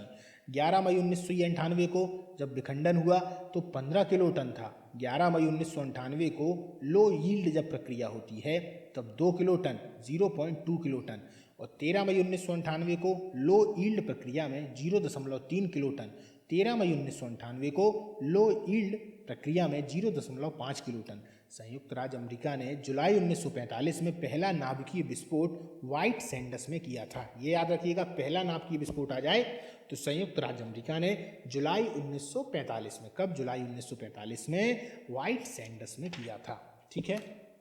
भारत के परमाणु विद्युत गृह, इनसे प्रश्न बहुत आते हैं दोस्तों, अच्छे से करिएगा। परमाणु विद्युत उत्पादन के प्रबंधन के लिए 1987 में भारतीय परमाणु विद्युत निगम लिमिटेड की स्थापना की गई। तारापुर परमाणु विद्युत गृह संयुक्त राज्य अमेरिका की सहायता से स्थापित भारत का पहला परमाणु विद्युत संयंत्र है। पहला कौन सा हो गया? तारापुर परमाणु विद्युत गृह। यहाँ अमेरिका से आयातित व संवर्धित यूरेनियम का ईंधन के रूप में प्रयोग होता है। इस विद्युत गृह के लिए आवश्यक ईंधन की आपूर्ति अंतिम समय तक संयुक्त राज्य अमेरिका के द्वारा ही की जाएगी। रावत भाटा परमाणु विद्युत गृह प्रारंभ में कनाडा के सहयोग से शुरू किया गया था। बाद में यह परियोजना स्वदेशी तकनीक से पूरी की गई। वर्तमान में यह भारत का सबसे बड़ा न्यूक्लियर पार्क है। भारत के परमाणु विद्युत गृह, दोस्तों इनको अब याद करना है आपको, तो चलिए इनको याद करते हैं। ध्यान से सुनते जाइएगा, याद होते चले जाएंगे। तारापुर परमाणु विद्युत गृह महाराष्ट्र में स्थित है। निर्माण इसका हुआ था 1972 में। इसकी क्षमता जो है वह 320 मेगावाट है। तारापुर परमाणु विद्युत गृह क्लियर हो गया। तारापुर के बाद अपन आते हैं राजस्थान परमाणु विद्युत गृह। राजस्थान परमाणु विद्युत गृह यह रावत भाटा राजस्थान में है। 1972 में इसका कार्य शुरू हुआ है। 440 मेगावाट इसकी क्षमता है। मद्रास परमाणु विद्युत गृह कलपक्कम तमिलनाडु में स्थित है। 1983 में कलपक्कम ने काम शुरू किया। 470 मेगावाट इसकी क्षमता है। नाम क्या है? मद्रास परमाणु विद्युत गृह। नरौरा परमाणु विद्युत गृह बहुत बार पूछा गया है दोस्तों। नरौरा परमाणु विद्युत गृह बुलंदशहर उत्तर प्रदेश में स्थित है। 1991 में काम इसने चालू किया है। 470 मेगावाट इसकी क्षमता है। काकरा पारा परमाणु विद्युत गृह सूरत गुजरात में स्थित है। यह 220 मेगावाट क्षमता का है, 220 मेगावाट क्षमता का है। कैगा परमाणु विद्युत गृह कर्नाटक में है स्थित है, 1999 से कार्य चालू किया, 440 इसकी मेगावाट क्षमता है। अभी जो इस समय निर्माणाधीन है, यानी जो पहले हैं, जो अभी अपन ने पढ़े 6, ये कार्यरत हैं, अभी कार्य कर रहे हैं। कुछ ऐसे हैं जो निर्माणाधीन हैं, यानी कि उनमें काम चल रहा है, फिर ये कुछ समय के बाद अपना उत्पादन करेंगे बिजली वगैरह का। तो वो कौन है? बिजली से मेरा मतलब ऊर्जा का उत्पादन करेंगे। वो जो है वो 3 है। काकरापारा परमाणु विद्युत गृह 3, काकरापारा परमाणु विद्युत गृह 3, क्योंकि 1 और 2 काम कर रहे हैं। तीसरा जो है वह निर्माणाधीन है, यह सूरत गुजरात में ही है, 440 मेगावाट। राजस्थान परमाणु विद्युत गृह 4, यह रावत भाटा राजस्थान में स्थित है, 440 मेगावाट इसकी क्षमता है। और कुंडन कुलम परमाणु विद्युत गृह 1 व 2, यह कन्याकुमारी तमिलनाडु में है। कहाँ है? कन्याकुमारी तमिलनाडु में, 2000 मेगावाट, 2000 मेगावाट। अब निर्माण हेतु संस्तुति, क्योंकि अब भारत को आगे भी जाना है तो इससे और कुछ बड़ा करना है, तब 2 ऐसे हैं जिनकी निर्माण की संस्तुति दे दी गई है, पर निर्माण अभी चालू नहीं हुआ है, भविष्य में होगा जरूर। तो तारापुर परमाणु विद्युत गृह 3 व 4, यह महाराष्ट्र में ही है, इसकी जो क्षमता होगी वह 1000 मेगावाट होगी। और राजस्थान परमाणु विद्युत गृह 5, 6, 7 व 8, यह रावत भाटा राजस्थान में होगा, जिसकी क्षमता 2000 मेगावाट होगी। कितनी? 2000। विश्व का पहला परमाणु बिजली घर रूस में स्थापित किया गया था, दूसरा यूएसए में। विश्व का पहला परमाणु बिजली घर यानी परमाणु के माध्यम से बिजली का उत्पादन करना, क्लियर है? रूस में स्थापित किया गया है, दूसरा यूएसए में। चलिए दोस्तों, तो अब अपन आते हैं तीसरे भारतीय रक्षा प्रौद्योगिकी पर। तीसरा भारतीय रक्षा प्रौद्योगिकी। रक्षा क्षेत्र में अनुसंधान व विकास के लिए रक्षा अनुसंधान एवं विकास संगठन की स्थापना वर्ष 1958 में की गई, 1958 में। इस समय से कुछ अन्य प्रौद्योगिकी संस्थान के साथ मिलकर स्थापित किया गया। 1980 में स्वतंत्र रक्षा अनुसंधान एवं विकास विभाग को गठित कर दिया गया। रक्षा अनुसंधान एवं विकास संगठन DRDO के प्रमुख एवं महानिदेशक रक्षा मंत्री के वैज्ञानिक सलाहकार होते हैं। इस संगठन का मुख्यालय नई दिल्ली में है। रक्षा उत्पादन विभाग एवं रक्षा आपूर्ति का विभाग का 1984 में विलय करके आपस में मिला दिया गया। रक्षा उत्पादन एवं आपूर्ति विभाग की स्थापना कर दी गई। भारतीय प्रक्षेपास्त्र कार्यक्रम। भारत की तत्कालीन प्रधानमंत्री श्रीमती इंदिरा गांधी ने जुलाई 1983 में समेकित निर्देशित प्रक्षेपास्त्र विकास कार्यक्रम IGMDP की नींव रखी। इस कार्यक्रम के संचालन का दायित्व रक्षा अनुसंधान एवं विकास संगठन DRDO को सौंपा। इस कार्यक्रम के अंतर्गत विकसित प्रक्षेपास्त्रों का संक्षिप्त विवरण इस प्रकार है। अब हम विवरण को देखेंगे दोस्तों।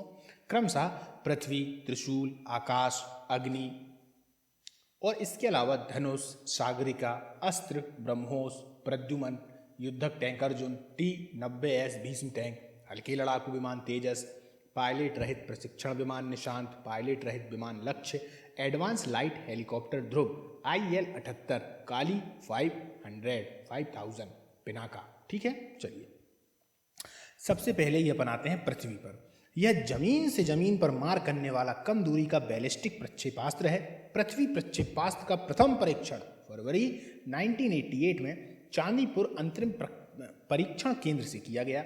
पृथ्वी की न्यूनतम जो मारक क्षमता है 40 किलोमीटर और अधिकतम मारक क्षमता 250 किलोमीटर है। यानी अगर कम दूरी में आते हैं तो 40 किलोमीटर, यानी 40 किलोमीटर दूरी तक को ये कर देगा। अधिकतम में देखा जाए तो 250 किलोमीटर दूरी के लक्ष्य को भेज सकता है।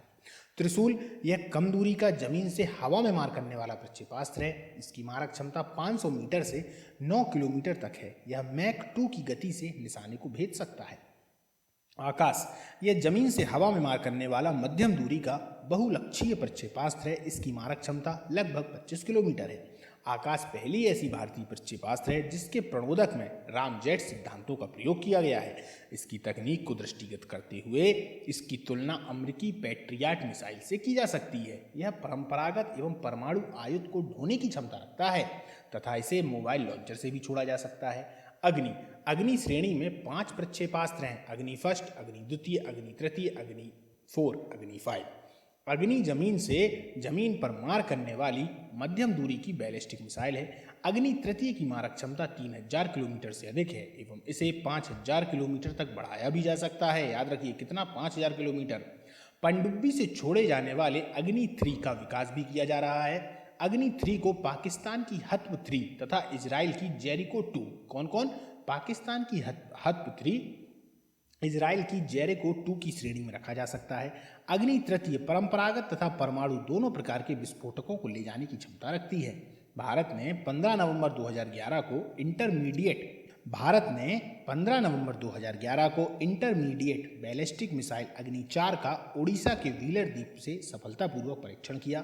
यह प्रक्षेपास्त्र 3500 किलोमीटर तक मार करने में सक्षम है। इसमें ठोस प्रणोदक के दो चरण और एक पेलोड है। इसमें 2 स्तरीय हथियार प्रणाली है जो ठोस प्रणोदक से चलती है। यह जमीन से जमीन पर मार करने वाली मिसाइल परमाणु हथियार ले जाने में सक्षम है। भारत के द्वारा 19 अप्रैल 2012 को अग्नि 5 का सफल परीक्षण किया गया। इस परीक्षण के साथ भारत भी अंतर महाद्वीपीय प्राक्षेपिक प्रक्षेपास्त्र ICBM क्लब में शामिल हो गया, जिसमें अब तक केवल 5 सदस्य राष्ट्र अमेरिका, रूस, चीन, फ्रांस तथा यूनाइटेड किंगडम शामिल थे। हालांकि 5500 किलोमीटर से अधिक मारक दूरी को ही ICBM की श्रेणी माना जाता है, लेकिन अग्नि 5 की मारक दूरी इस अंतर्राष्ट्रीय मानदंड से 500 किलोमीटर कम है। अग्नि 5 की जद में बीजिंग, शंघाई सहित अधिकांश चीन, पाकिस्तान, दक्षिण एशिया, यूरोप तथा अफ्रीका के कुछ हिस्से आते हैं। अमेरिका और ऑस्ट्रेलिया अग्नि 5 की सीमा से बाहर है। इसमें सैटेलाइट प्रक्षेपण की क्षमता है। इससे अनेक छोटे छोटे मिसाइलों को छोड़ा जा सकता है। अग्नि 5 सैटेलाइट रोधी मिसाइल है। नाग, यह टैंक रोधी निर्देशित प्रक्षेपास्त्र है। इसकी मारक क्षमता 4 किलोमीटर है। इसका प्रथम सफल परीक्षण नवंबर 1990 में किया गया। इसे दागो और भूल जाओ टैंक रोधी प्रक्षेपास्त्र भी कहा जाता है, यानी एक बार चलाओ फिर भूल जाओ, अपने निशाने पर सटीक बैठेगा, क्योंकि इसे एक बार दागे जाने के पश्चात पुनः निर्देशित करने की आवश्यकता नहीं पड़ती। अब देख लेते हैं रक्षा उत्पादन एवं आपूर्ति विभाग से जुड़े कुछ सार्वजनिक संस्थान। ये बार बार पूछे जाते हैं दोस्तों। बंगलुरु में 3 हैं। हिंदुस्तान एरोनॉटिक्स लिमिटेड जिसकी स्थापना 1964 में हुई, भारत इलेक्ट्रॉनिक लिमिटेड जिसकी स्थापना 1954 में हुई, भारत अर्थ मूवर्स लिमिटेड जिसकी स्थापना 1964 में हुई। ये कहाँ पर है? बेंगलुरु में। मुंबई में है मझगांव डाक लिमिटेड जिसकी स्थापना 1960 में हुई। वास्को डिगामा में है Goa shipyard limited. Vasco da Gama में क्या है? Goa shipyard limited. इससे प्रश्न काफी बार आता है। हैदराबाद में 2 हैं, भारत डायनामिक्स लिमिटेड 1970 में इसकी स्थापना हुई और मिस्र धातु निगम लिमिटेड 1973 में इसकी स्थापना हुई। कलकत्ता में 1 है, गार्डन रीच वर्कशॉप लिमिटेड 1934 में इसकी स्थापना हुई। कुछ अन्य भारतीय प्रक्षेपास्त्रों को देखते हैं दोस्तों। धनुष, यह जमीन से जमीन पर मार करने वाले प्रक्षेपास्त्रों में से एक है। यह पृथ्वी प्रक्षेपास्त्र का ही नौसैनिक रूपांतरण है। इसकी मारक क्षमता 150 किलोमीटर तथा इस पर लगभग 500 किलोग्राम आयुध प्रक्षेपित किया जा सकता है। सागरिका, यह सबमरीन लॉन्च बैलिस्टिक मिसाइल है। समुद्र के भीतर से इसका पहला परीक्षण फरवरी 2008 में किया गया। यह परंपरागत एवं परमाणु दोनों ही तरह के आयुध को ले जाने में सक्षम है। इसे रक्षा अनुसंधान एवं विकास संगठन के द्वारा तैयार किया गया है। भारत ऐसा 5वां देश है जिसके पास पनडुब्बी से बैलिस्टिक मिसाइल दागने की क्षमता है। 4 अन्य देश USA, फ्रांस, रूस एवं चीन हैं। अस्त्र, यह मध्यम दूरी का हवा से हवा में मार करने वाला और स्वदेशी तकनीक से विकसित, ये याद रखिए, स्वदेशी तकनीक से विकसित प्रक्षेपास्त्र है। इसकी मारक क्षमता 10 से 25 किलोमीटर है। यह भारत का प्रथम हवा से हवा में मार करने वाला प्रक्षेपास्त्र। प्रश्न बन गया, भारत का प्रथम हवा से हवा में मार करने वाला पहला प्रक्षेपास्त्र अस्त्र ब्रह्मोस। इससे प्रश्न बहुत आते हैं दोस्तों। यह भारत एवं रूस की संयुक्त परियोजना के तहत विकसित किया जाने वाला प्रक्षेपास्त्र है। इसका नाम ब्रह्मोस भारत की नदी ब्रह्मपुत्र के ब्रा तथा रूस की नदी मोस्कवा के मॉस से मिलकर बना है। यह सतह से सतह पर मार करने वाला मध्यम दूरी का सुपरसोनिक क्रूज, इस शब्द को याद रखें, सुपरसोनिक क्रूज मिसाइल है। इसका प्रथम सफल परीक्षण जून 2001 में किया गया। इसका तीसरा सफल परीक्षण मार्च 2009 में किया गया। यह भी दागो और भूल जाओ, फायर एंड फॉरगेट की पद्धति पर ही विकसित है। इस क्रूज मिसाइल को जून 2007 में भारतीय थल सेना में सम्मिलित किया गया है। कब? 2007 में।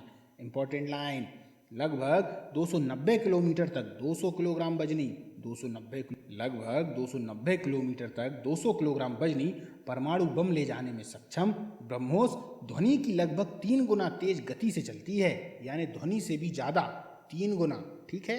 प्रद्युमन, यह प्रक्षेपास्त्र दुश्मन के प्रक्षेपास्त्र को हवा में बहुत ही कम दूरी पर मार गिराने में सहायक है। यह एक इंटरसेप्टर प्रक्षेपास्त्र है। भारत ने स्वदेश निर्मित advanced air defence AAD-02 missile का परीक्षण ओडिशा के पूर्वी तट पर स्थित एकीकृत परीक्षण रेंज से 6 दिसंबर 2007 को किया। बैलिस्टिक मिसाइल, बैलिस्टिक से आशय ऐसे प्रक्षेपण से है जिसमें किसी वस्तु को प्रक्षेपित करने में आवश्यक बल लगाया जाए, किंतु जमीन पर स्थित लक्ष्य पर गिरने के लिए उसे गुरुत्वाकर्षण के सहारे छोड़ दिया जाए। क्रूज मिसाइल क्या होती है? इस श्रेणी की मिसाइल में अपने लक्ष्य को खोजकर मार करने की शक्ति होती है, यानी कि इस श्रेणी की मिसाइल अपने लक्ष्य को खोजकर प्रहार करती है। युद्धक टैंक अर्जुन, इसका विकास रक्षा अनुसंधान विकास संगठन के द्वारा किया गया, यानी DRDO के द्वारा। इस युद्धक टैंक की गति अधिकतम 70 किलोमीटर प्रति घंटा है। यह रात के अंधेरे में भी काम कर सकता है। इस टैंक में लगा एक विशेष प्रकार का फिल्टर जवानों को जहरीली गैस एवं विकिरण प्रभाव से रक्षा करता है। इस फिल्टर का निर्माण बार्क ने किया। अर्जुन टैंक को विधिवत रूप से भारतीय सेना में सम्मिलित कर लिया गया है। T-90S भीष्म टैंक या T-90S भीष्म टैंक, इसका निर्माण चेन्नई के समीप आवड़ी टैंक कारखाने में किया गया। यह 4 किलोमीटर के दायरे में प्रक्षेपास्त्र दाग सकता है। यह दुश्मन की प्रक्षेपास्त्र से स्वयं को बचाने की क्षमता भी रखता है तथा जमीन में बिछाई गई बारूदी सुरंगों से भी अपनी रक्षा करने की क्षमता रखता है। हल्के लड़ाकू विमान तेजस, यह स्वदेश निर्मित प्रथम हल्का लड़ाकू विमान है। इसके विकास में हिंदुस्तान एयरोनॉटिक्स लिमिटेड HAL की महत्वपूर्ण भूमिका रही। इसमें अभी GE 404 अमेरिकी कंपनी जनरल इलेक्ट्रॉनिक का इंजन लगा है, जिसे भविष्य में स्वदेश निर्मित कावेरी इंजन से लगाकर हटा दिया जाएगा। विश्व के सबसे कम वजन वाले बहुआयामी सुपरसैनिक लड़ाकू विमान 600 किलोमीटर प्रति घंटे की उड़ान भरते हैं और हवा से हवा में, हवा से धरती पर और हवा से समुद्र में मार करने में सक्षम होते हैं। पायलट रहित प्रशिक्षण विमान निशांत, पायलट रहित प्रशिक्षण विमान निशांत, यह स्वदेशी तकनीक से निर्मित पायलट रहित प्रशिक्षण विमान है। इसे जमीन से 160 किलोमीटर के दायरे में नियंत्रित किया जा सकता है। इस विमान का मुख्य उद्देश्य युद्ध क्षेत्र में पर्यवेक्षण और टोह लेने की भूमिकाओं का निर्वाह करना है। पायलट रहित विमान लक्ष्य, इसका विकास रक्षा अनुसंधान एवं विकास संगठन के द्वारा किया गया है। इसका उपयोग जमीन से वायु तथा वायु से वायु में मार करने वाले प्रक्षेपास्त्रों से तथा तोपों से निशान लगाने के लिए प्रशिक्षण देने हेतु एक लक्ष्य के रूप में प्रयोग किया जाता है। यह जेट इंजन से चलता है तथा 10 बार प्रयोग में लाया जा सकता है। 100 किलोमीटर के दायरे में इसे रिमोट से नियंत्रित किया जा सकता है। इसका प्रयोग तीनों सेनाओं के द्वारा किया जा रहा है। एडवांस लाइट हेलीकॉप्टर ध्रुव, इसे DRDO के द्वारा विकसित किया गया। अधिकतम 245 किलोमीटर प्रति घंटे की गति से उड़ान भरने वाला यह हेलीकॉप्टर 4 घंटे तक आकाश में रहकर 800 किलोमीटर की दूरी तय कर सकता है। यह 2 इंजन वाला हेलीकॉप्टर है जिसमें 2 चालक सहित 14 व्यक्तियों को ले जाया जा सकता है। IL-78, यह आसमान में उड़ान के दौरान ही लड़ाकू विमान में ईंधन भरने वाला प्रथम विमान है, जिसे भारत ने मार्च 2003 में उज्बेकिस्तान से प्राप्त किया। इस विमान में 35 टन वैमनकी ईंधन के भंडारण की सुविधा है। आगरा के वायु सैनिक अड्डे पर इन विमानों को रखने की विशेष व्यवस्था है। काली 500 का विकास बार्क के द्वारा किया जा रहा है। यह एक शक्तिशाली बीम अस्त्र है जिसमें कई गीगावाट शक्ति की माइक्रोवेव तरंगें उत्सर्जित होंगी, जो शत्रु के विमानों एवं प्रक्षेपास्त्रों पर लक्षित करने पर उनकी इलेक्ट्रॉनिक प्रणालियों और कंप्यूटर चिप्स को समाप्त करके उन्हें ध्वस्त करने में सक्षम होंगी।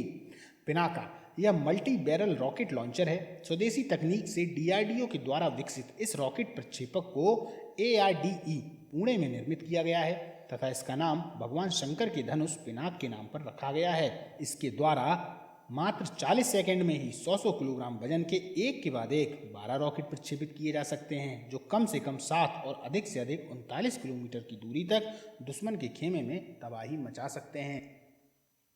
अब आते हैं दोस्तों विविध पर। स्टील्थ प्रौद्योगिकी, स्टील्थ वायुयान और स्टील्थ जहाज का विकास स्टील्थ प्रविधि पर आधारित है। यह तकनीक सैन्य युक्तियों का एक पहलू है।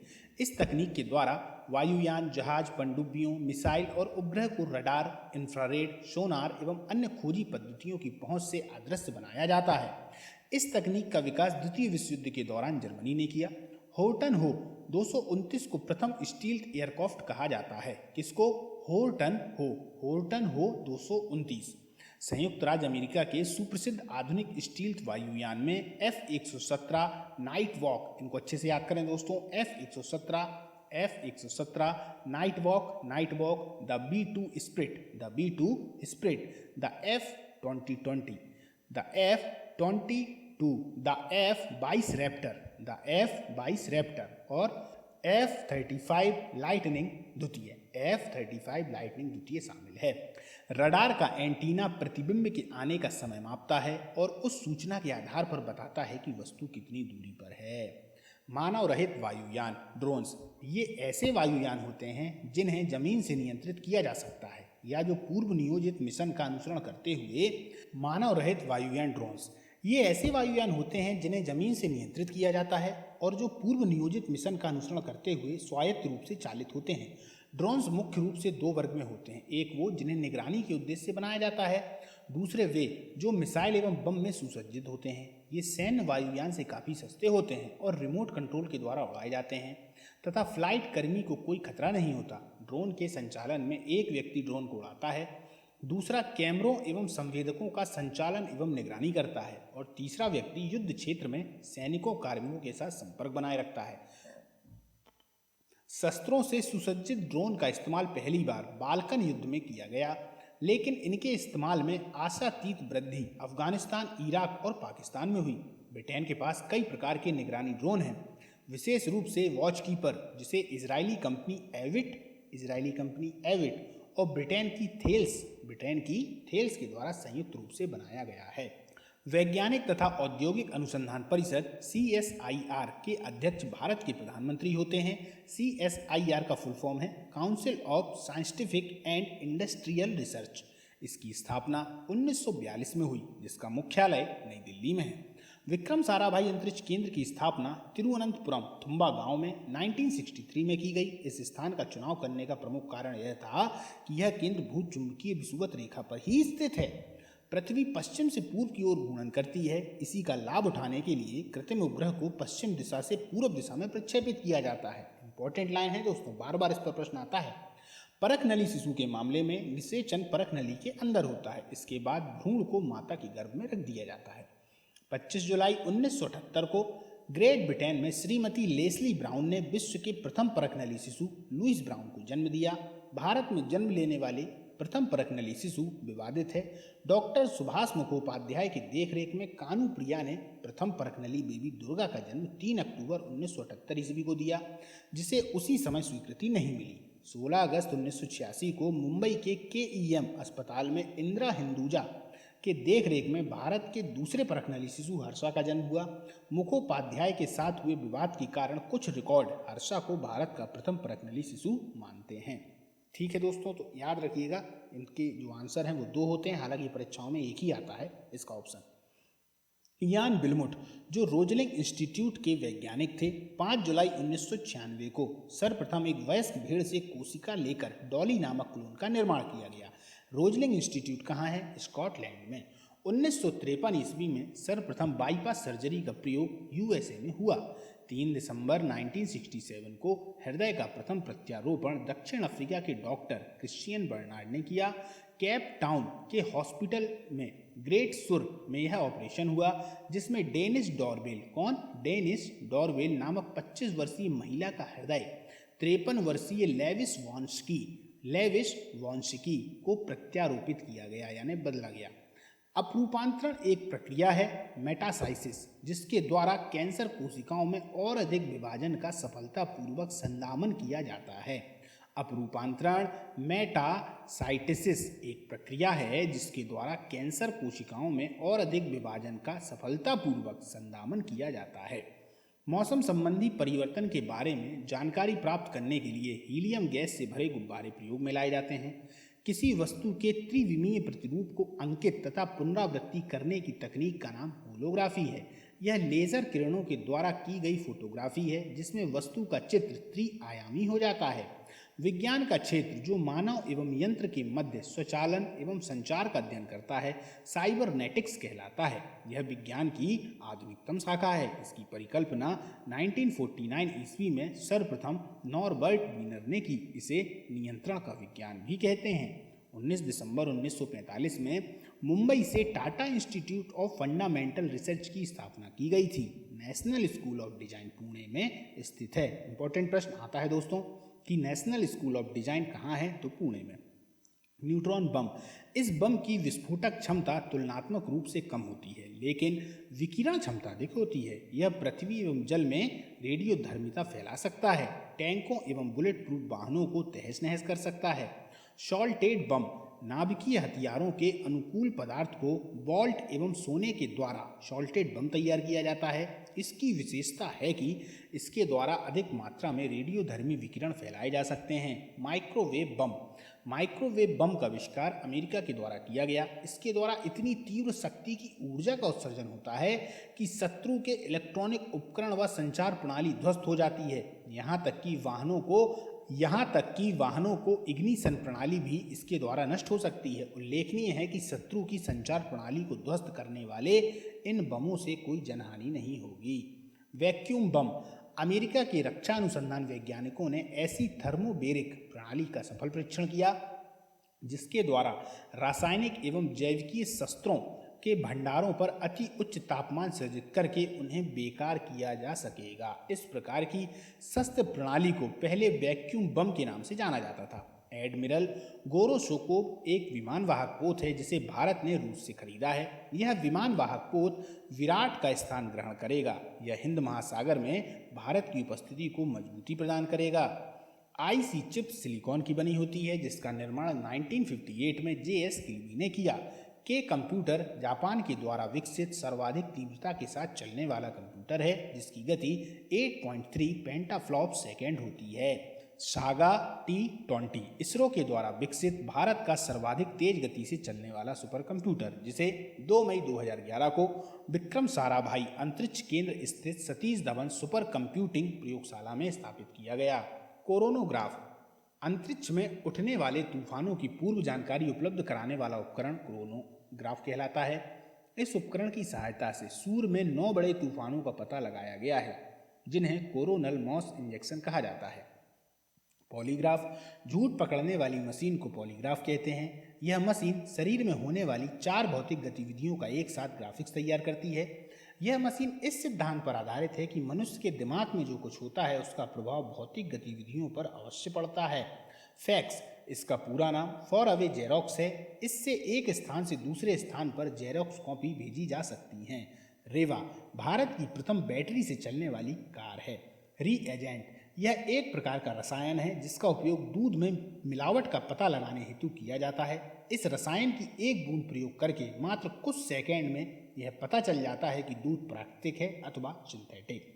सीडी स्ट्रिप, यह सरसों के तेल में बटर येलो की मिलावट की जांच के लिए विकसित एक तकनीक है। इस तकनीक के तहत मिलावट की जांच हेतु रसायन युक्त एक छोटे कागज पर एक बूंद तेल डालने के बाद यदि वह गुलाबी हो जाए तो तेल में बटर येलो की मिलावट की पुष्टि हो जाती है।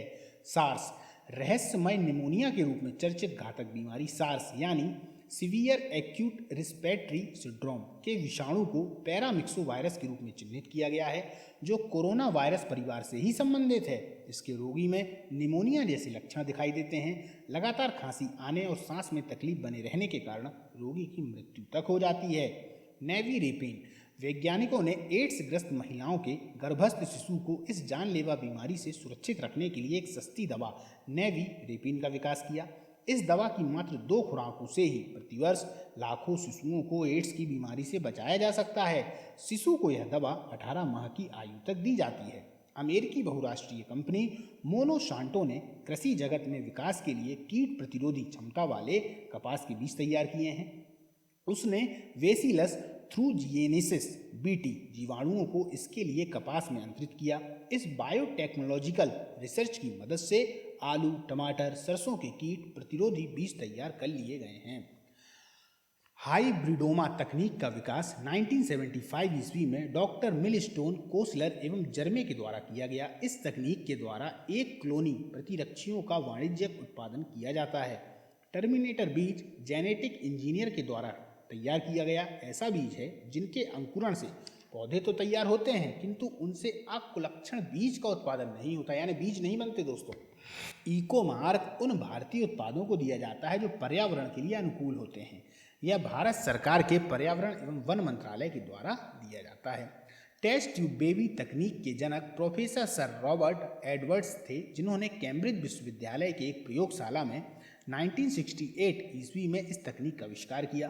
तत्पश्चात 1978 ईस्वी में इनके निरंतर प्रयासों के फलस्वरूप ओल्ड हेड जनरल अस्पताल में लुइस ब्राउन नामक प्रथम टेस्ट ट्यूब बेबी का जन्म संभव हुआ। इसके लिए एडवर्ड्स को 2010 ईस्वी में चिकित्सा के क्षेत्र में नोबेल पुरस्कार से सम्मानित किया गया है। डॉक्टरों के द्वारा प्रयुक्त होने वाला स्टेथोस्कोप, जिसे आला भी कहते हैं, ध्वनि तरंगों के अध्यारोपण के सिद्धांत पर कार्य करता है। इस यंत्र के माध्यम से डॉक्टर हृदय तथा फेफड़ों के रोगों की पहचान करते हैं। भारतीय अंतरिक्ष प्रोग्राम के कार्यान्वयन का सही कालानुक्रम इस प्रकार है। ट्रेल्स प्रोग्राम 1974 ईस्वी में, satellite instruction television experiment programme अगस्त में 1975 ईस्वी में अमेरिकी उपग्रह ATS-6 की सहायता से संचालित हुआ। Satellite telecommunication experiment project setup programme का कार्यान्वयन इसरो तथा डाक तार विभाग ने फ्रांस जर्मनी के सेफनिया उपग्रह के सहयोग से 1977 से 1979 तक किया। Ariane passenger pallet experiment Apple Bharat का प्रथम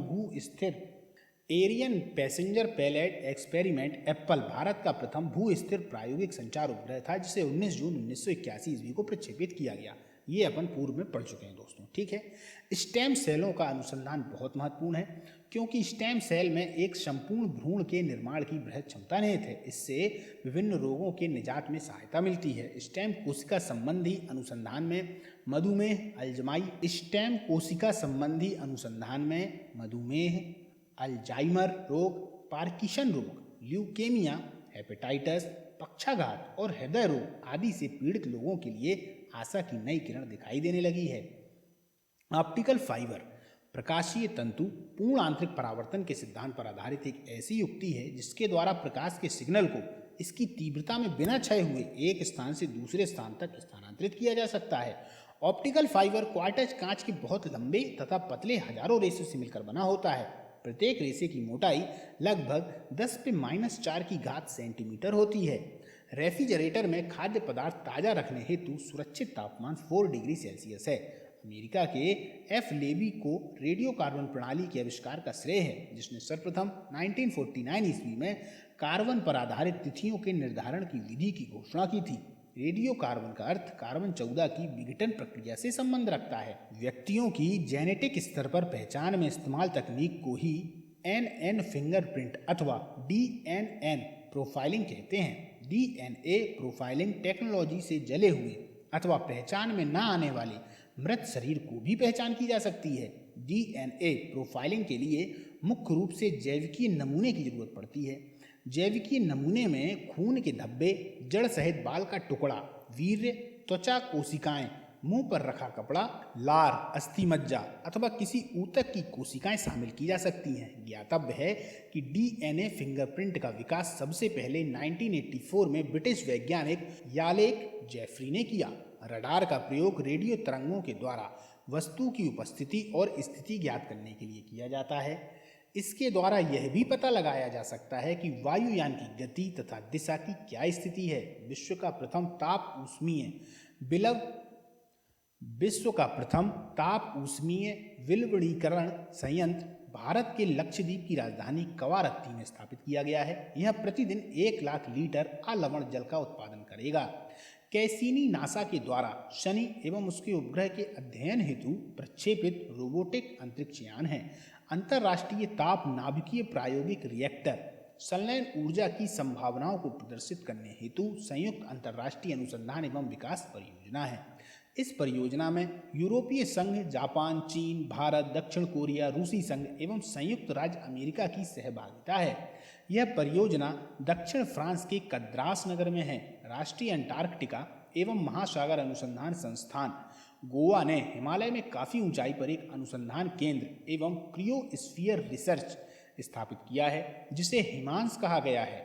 यह 13,500 फीट से ऊपर यानी 4,000 मीटर से अधिक एक सुदूर स्थान पर स्थित है, हिमाचल प्रदेश के स्पीति में। भारत के गुजरात में स्थित चरका सौर पार्क अमेरिका के बाद दुनिया का दूसरा सबसे बड़ा फोटोवोल्टिक पावर स्टेशन है। सौर तालाब परियोजना भुज गुजरात में स्थापित की गई है। सौर तालाब परियोजना भुज गुजरात में स्थापित की गई है। इंपॉर्टेंट लाइन है दोस्तों। हरियाणा के ग्वाल पहाड़ी में भारत एवं फ्रांस के सहयोग से सौर ऊर्जा अनुसंधान केंद्र की स्थापना की गई है तथा राजस्थान के जोधपुर जिले में एक सौर ताप ऊर्जा केंद्र की स्थापना की गई है। अक्षय ऊर्जा के इस्तेमाल को बढ़ावा देने की ओर कदम बढ़ाते हुए दीप मार्च 2018 के प्रारंभ में सौर ऊर्जा के 100% चलने वाला देश का पहला केंद्र शासित प्रदेश बना। गौरतलब है कि दीव का क्षेत्रफल लगभग 40 वर्ग किलोमीटर है। जमीन की कमी के बावजूद लगभग 50 एकड़ से भी ज्यादा जमीन पर सोलर पावर प्लांट लगाए गए हैं। कुछ प्रमुख आधुनिक आविष्कार एवं आविष्कारक। एलईडी का आविष्कार निक होलीन्याक ने किया। एलईडी का आविष्कार निक होलोन्याक ने किया। मशीन गन का आविष्कार जेम्स पकल ने किया। मशीन गन का आविष्कार जेम्स पकल ने किया। मोबाइल फ़ोन का आविष्कार मार्टिन कूपर ने किया। मोबाइल फ़ोन जो आप लोग चलाते हैं, मोबाइल फ़ोन का आविष्कार मार्टिन कूपर ने किया। जेट इंजन का आविष्कार फ्रैंक व्हीटले ने किया। जेट इंजन का आविष्कार फ्रैंक व्हीटले ने किया। लेज़र का विकास टी.एच. मेमन ने किया। किसने किया? टी.एच. मेमन ने। जबकि परमाणु बम का आविष्कार जे. रॉबर्ट ओपनहियर ने किया। परमाणु बम का आविष्कार जे. रॉबर्ट ओपनहियर ने किया। यदि आपसे पूछ लिया जाए प्रक्षेपास्त्र का आविष्कार किसने किया तो आप क्या बताएंगे? वर्नर वॉन ब्रान ने। किसने? वर्नर वॉन ब्रान ने। हाइड्रोजन बम यदि पूछ लिया जाए तो आप क्या बताएंगे? एडवर्ड टेलर ने। एडवर्ड टेलर ने। न्यूट्रॉन बम यदि पूछ लिया जाए तो क्या बताएंगे? Samuel T. कोहन ने। न्यूट्रॉन बम का आविष्कार सैमुअल टी. कोहन ने किया। इलेक्ट्रॉनिक कंप्यूटर का आविष्कार किसने किया? एकर्ट एवं मॉसली ने। एकर्ट एवं मॉसली ने। सुपर कंडक्टर का आविष्कार किसने किया? एच. कैमर लिंग ने। सुपर कंडक्टर का आविष्कार किसने किया? एच. कैमर लिंग ने। टेलीविजन का आविष्कार किसने किया? जे.एल. बेयर्ड ने। रडार का आविष्कार किसने किया है? टेलर एवं यंग ने। रडार का आविष्कार जो आधुनिक रडार है किसने किया है? टेलर एवं यंग ने। गैस इंजन का आविष्कार किसने किया है? तो डैमलर ने। किसने किया है? डैमलर ने। डीजल इंजन के विकास की बात आ जाए तो रूडोल्फ ने। नाम सुन रखा होगा आपने, रूडोल्फ डीजल। क्लियर है? चलिए अब आगे चलते हैं। कुछ प्रमुख संस्थाएं। इन संस्थाओं को दोस्तों अच्छे से आप लोग सुने और अच्छे से इनको याद कर लें। बार बार प्रश्न पूछे जा रहे हैं। राष्ट्रीय प्रतिरक्षा विज्ञान संस्थान NII नई दिल्ली में मुख्यालय है। जीव विज्ञान में चुनौतीपूर्ण प्रश्नों के समाधान के लिए विभिन्न जांचकर्ताओं को एक साथ लाने वाले अंदाज में वैज्ञानिक कार्यक्रम का विस्तार जारी रखा ताकि स्वास्थ्य सेवाओं में सुधार हो सके। ये इसकी मुख्य विशेषता है। क्या है? जीव विज्ञान में चुनौतीपूर्ण प्रश्नों के समाधान के लिए विभिन्न जांचकर्ताओं को एक साथ लाने वाले अंदाज में वैज्ञानिक कार्यक्रमों का विस्तार जारी रखा ताकि स्वास्थ्य सेवाओं में सुधार हो सके। राष्ट्रीय कोशिका विज्ञान NCCS यह पुणे में है। इसे केंद्र ने अपने PhD कार्यक्रम में युवा वैज्ञानिक प्रतिभा और शोधकर्ताओं को बढ़ावा देने में और संरचनात्मक जीव विज्ञान, स्टेम सेल जीव विज्ञान में अत्याधुनिक अनुसंधान के क्षेत्र में काम करने में नई पहल की है। क्लियर? DNA फिंगरप्रिंट एवं निदान केंद्र CDFD यह कहाँ पर है? हैदराबाद में है। इसकी विशेषता है कि यह कृषि एवं प्रसंस्कृत उत्पादों को कृषि जिंसों के नमूनों की शुद्धता जांचने की सेवा प्रदान करता है। जीव विज्ञान संस्थान ILS यह भुवनेश्वर में है। इस संस्थान का जोर संक्रामक रोग, जीव विज्ञान, जीन गतिविधि एवं नियमन तथा ट्रांसलेशन शोध पर है। राष्ट्रीय मस्तिष्क अनुसंधान केंद्र NBRC यह कहाँ पर है? मानेसर में। यह केंद्र मृगी तथा ब्रेन मैपिंग पर बहुविषयक अनुसंधान और शिक्षण संस्थान में लगा हुआ है। राजीव गांधी जैव प्रौद्योगिकी केंद्र RGCB यह तिरुवनंतपुरम में स्थित है। यह केंद्र गंभीर रोग के जीव विज्ञान, तीव्र रोग के जीव विज्ञान तथा रोग जैव प्रौद्योगिकी के संबंध में अनुसंधान कार्यक्रमों पर काम कर रहा है। जैव संसाधन एवं सतत विकास संस्थान IBSD इम्फाल यह संस्थान पूर्वोत्तर क्षेत्र के सामाजिक आर्थिक विकास के लिए जैव संसाधनों के संरक्षण एवं सतत उपयोग में लगा हुआ है।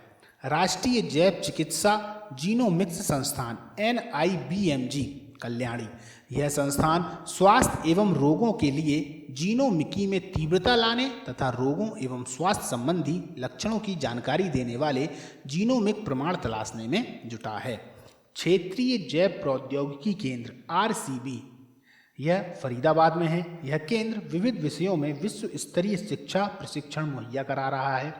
राष्ट्रीय पशु जैव प्रौद्योगिकी संस्थान NIAB हैदराबाद, इस संस्थान ने संक्रामक रोगों brucellosis, theileriosis, babesiosis, Newcastle disease virus, leptospirosis, toxoplasmosis, mastitis, pest D virus तथा फुट एंड माउथ डिसीज पर तथा इन रोगों के निदान एवं रोकथाम के लिए नए तरीके विकसित करने की पहल की है। किसने?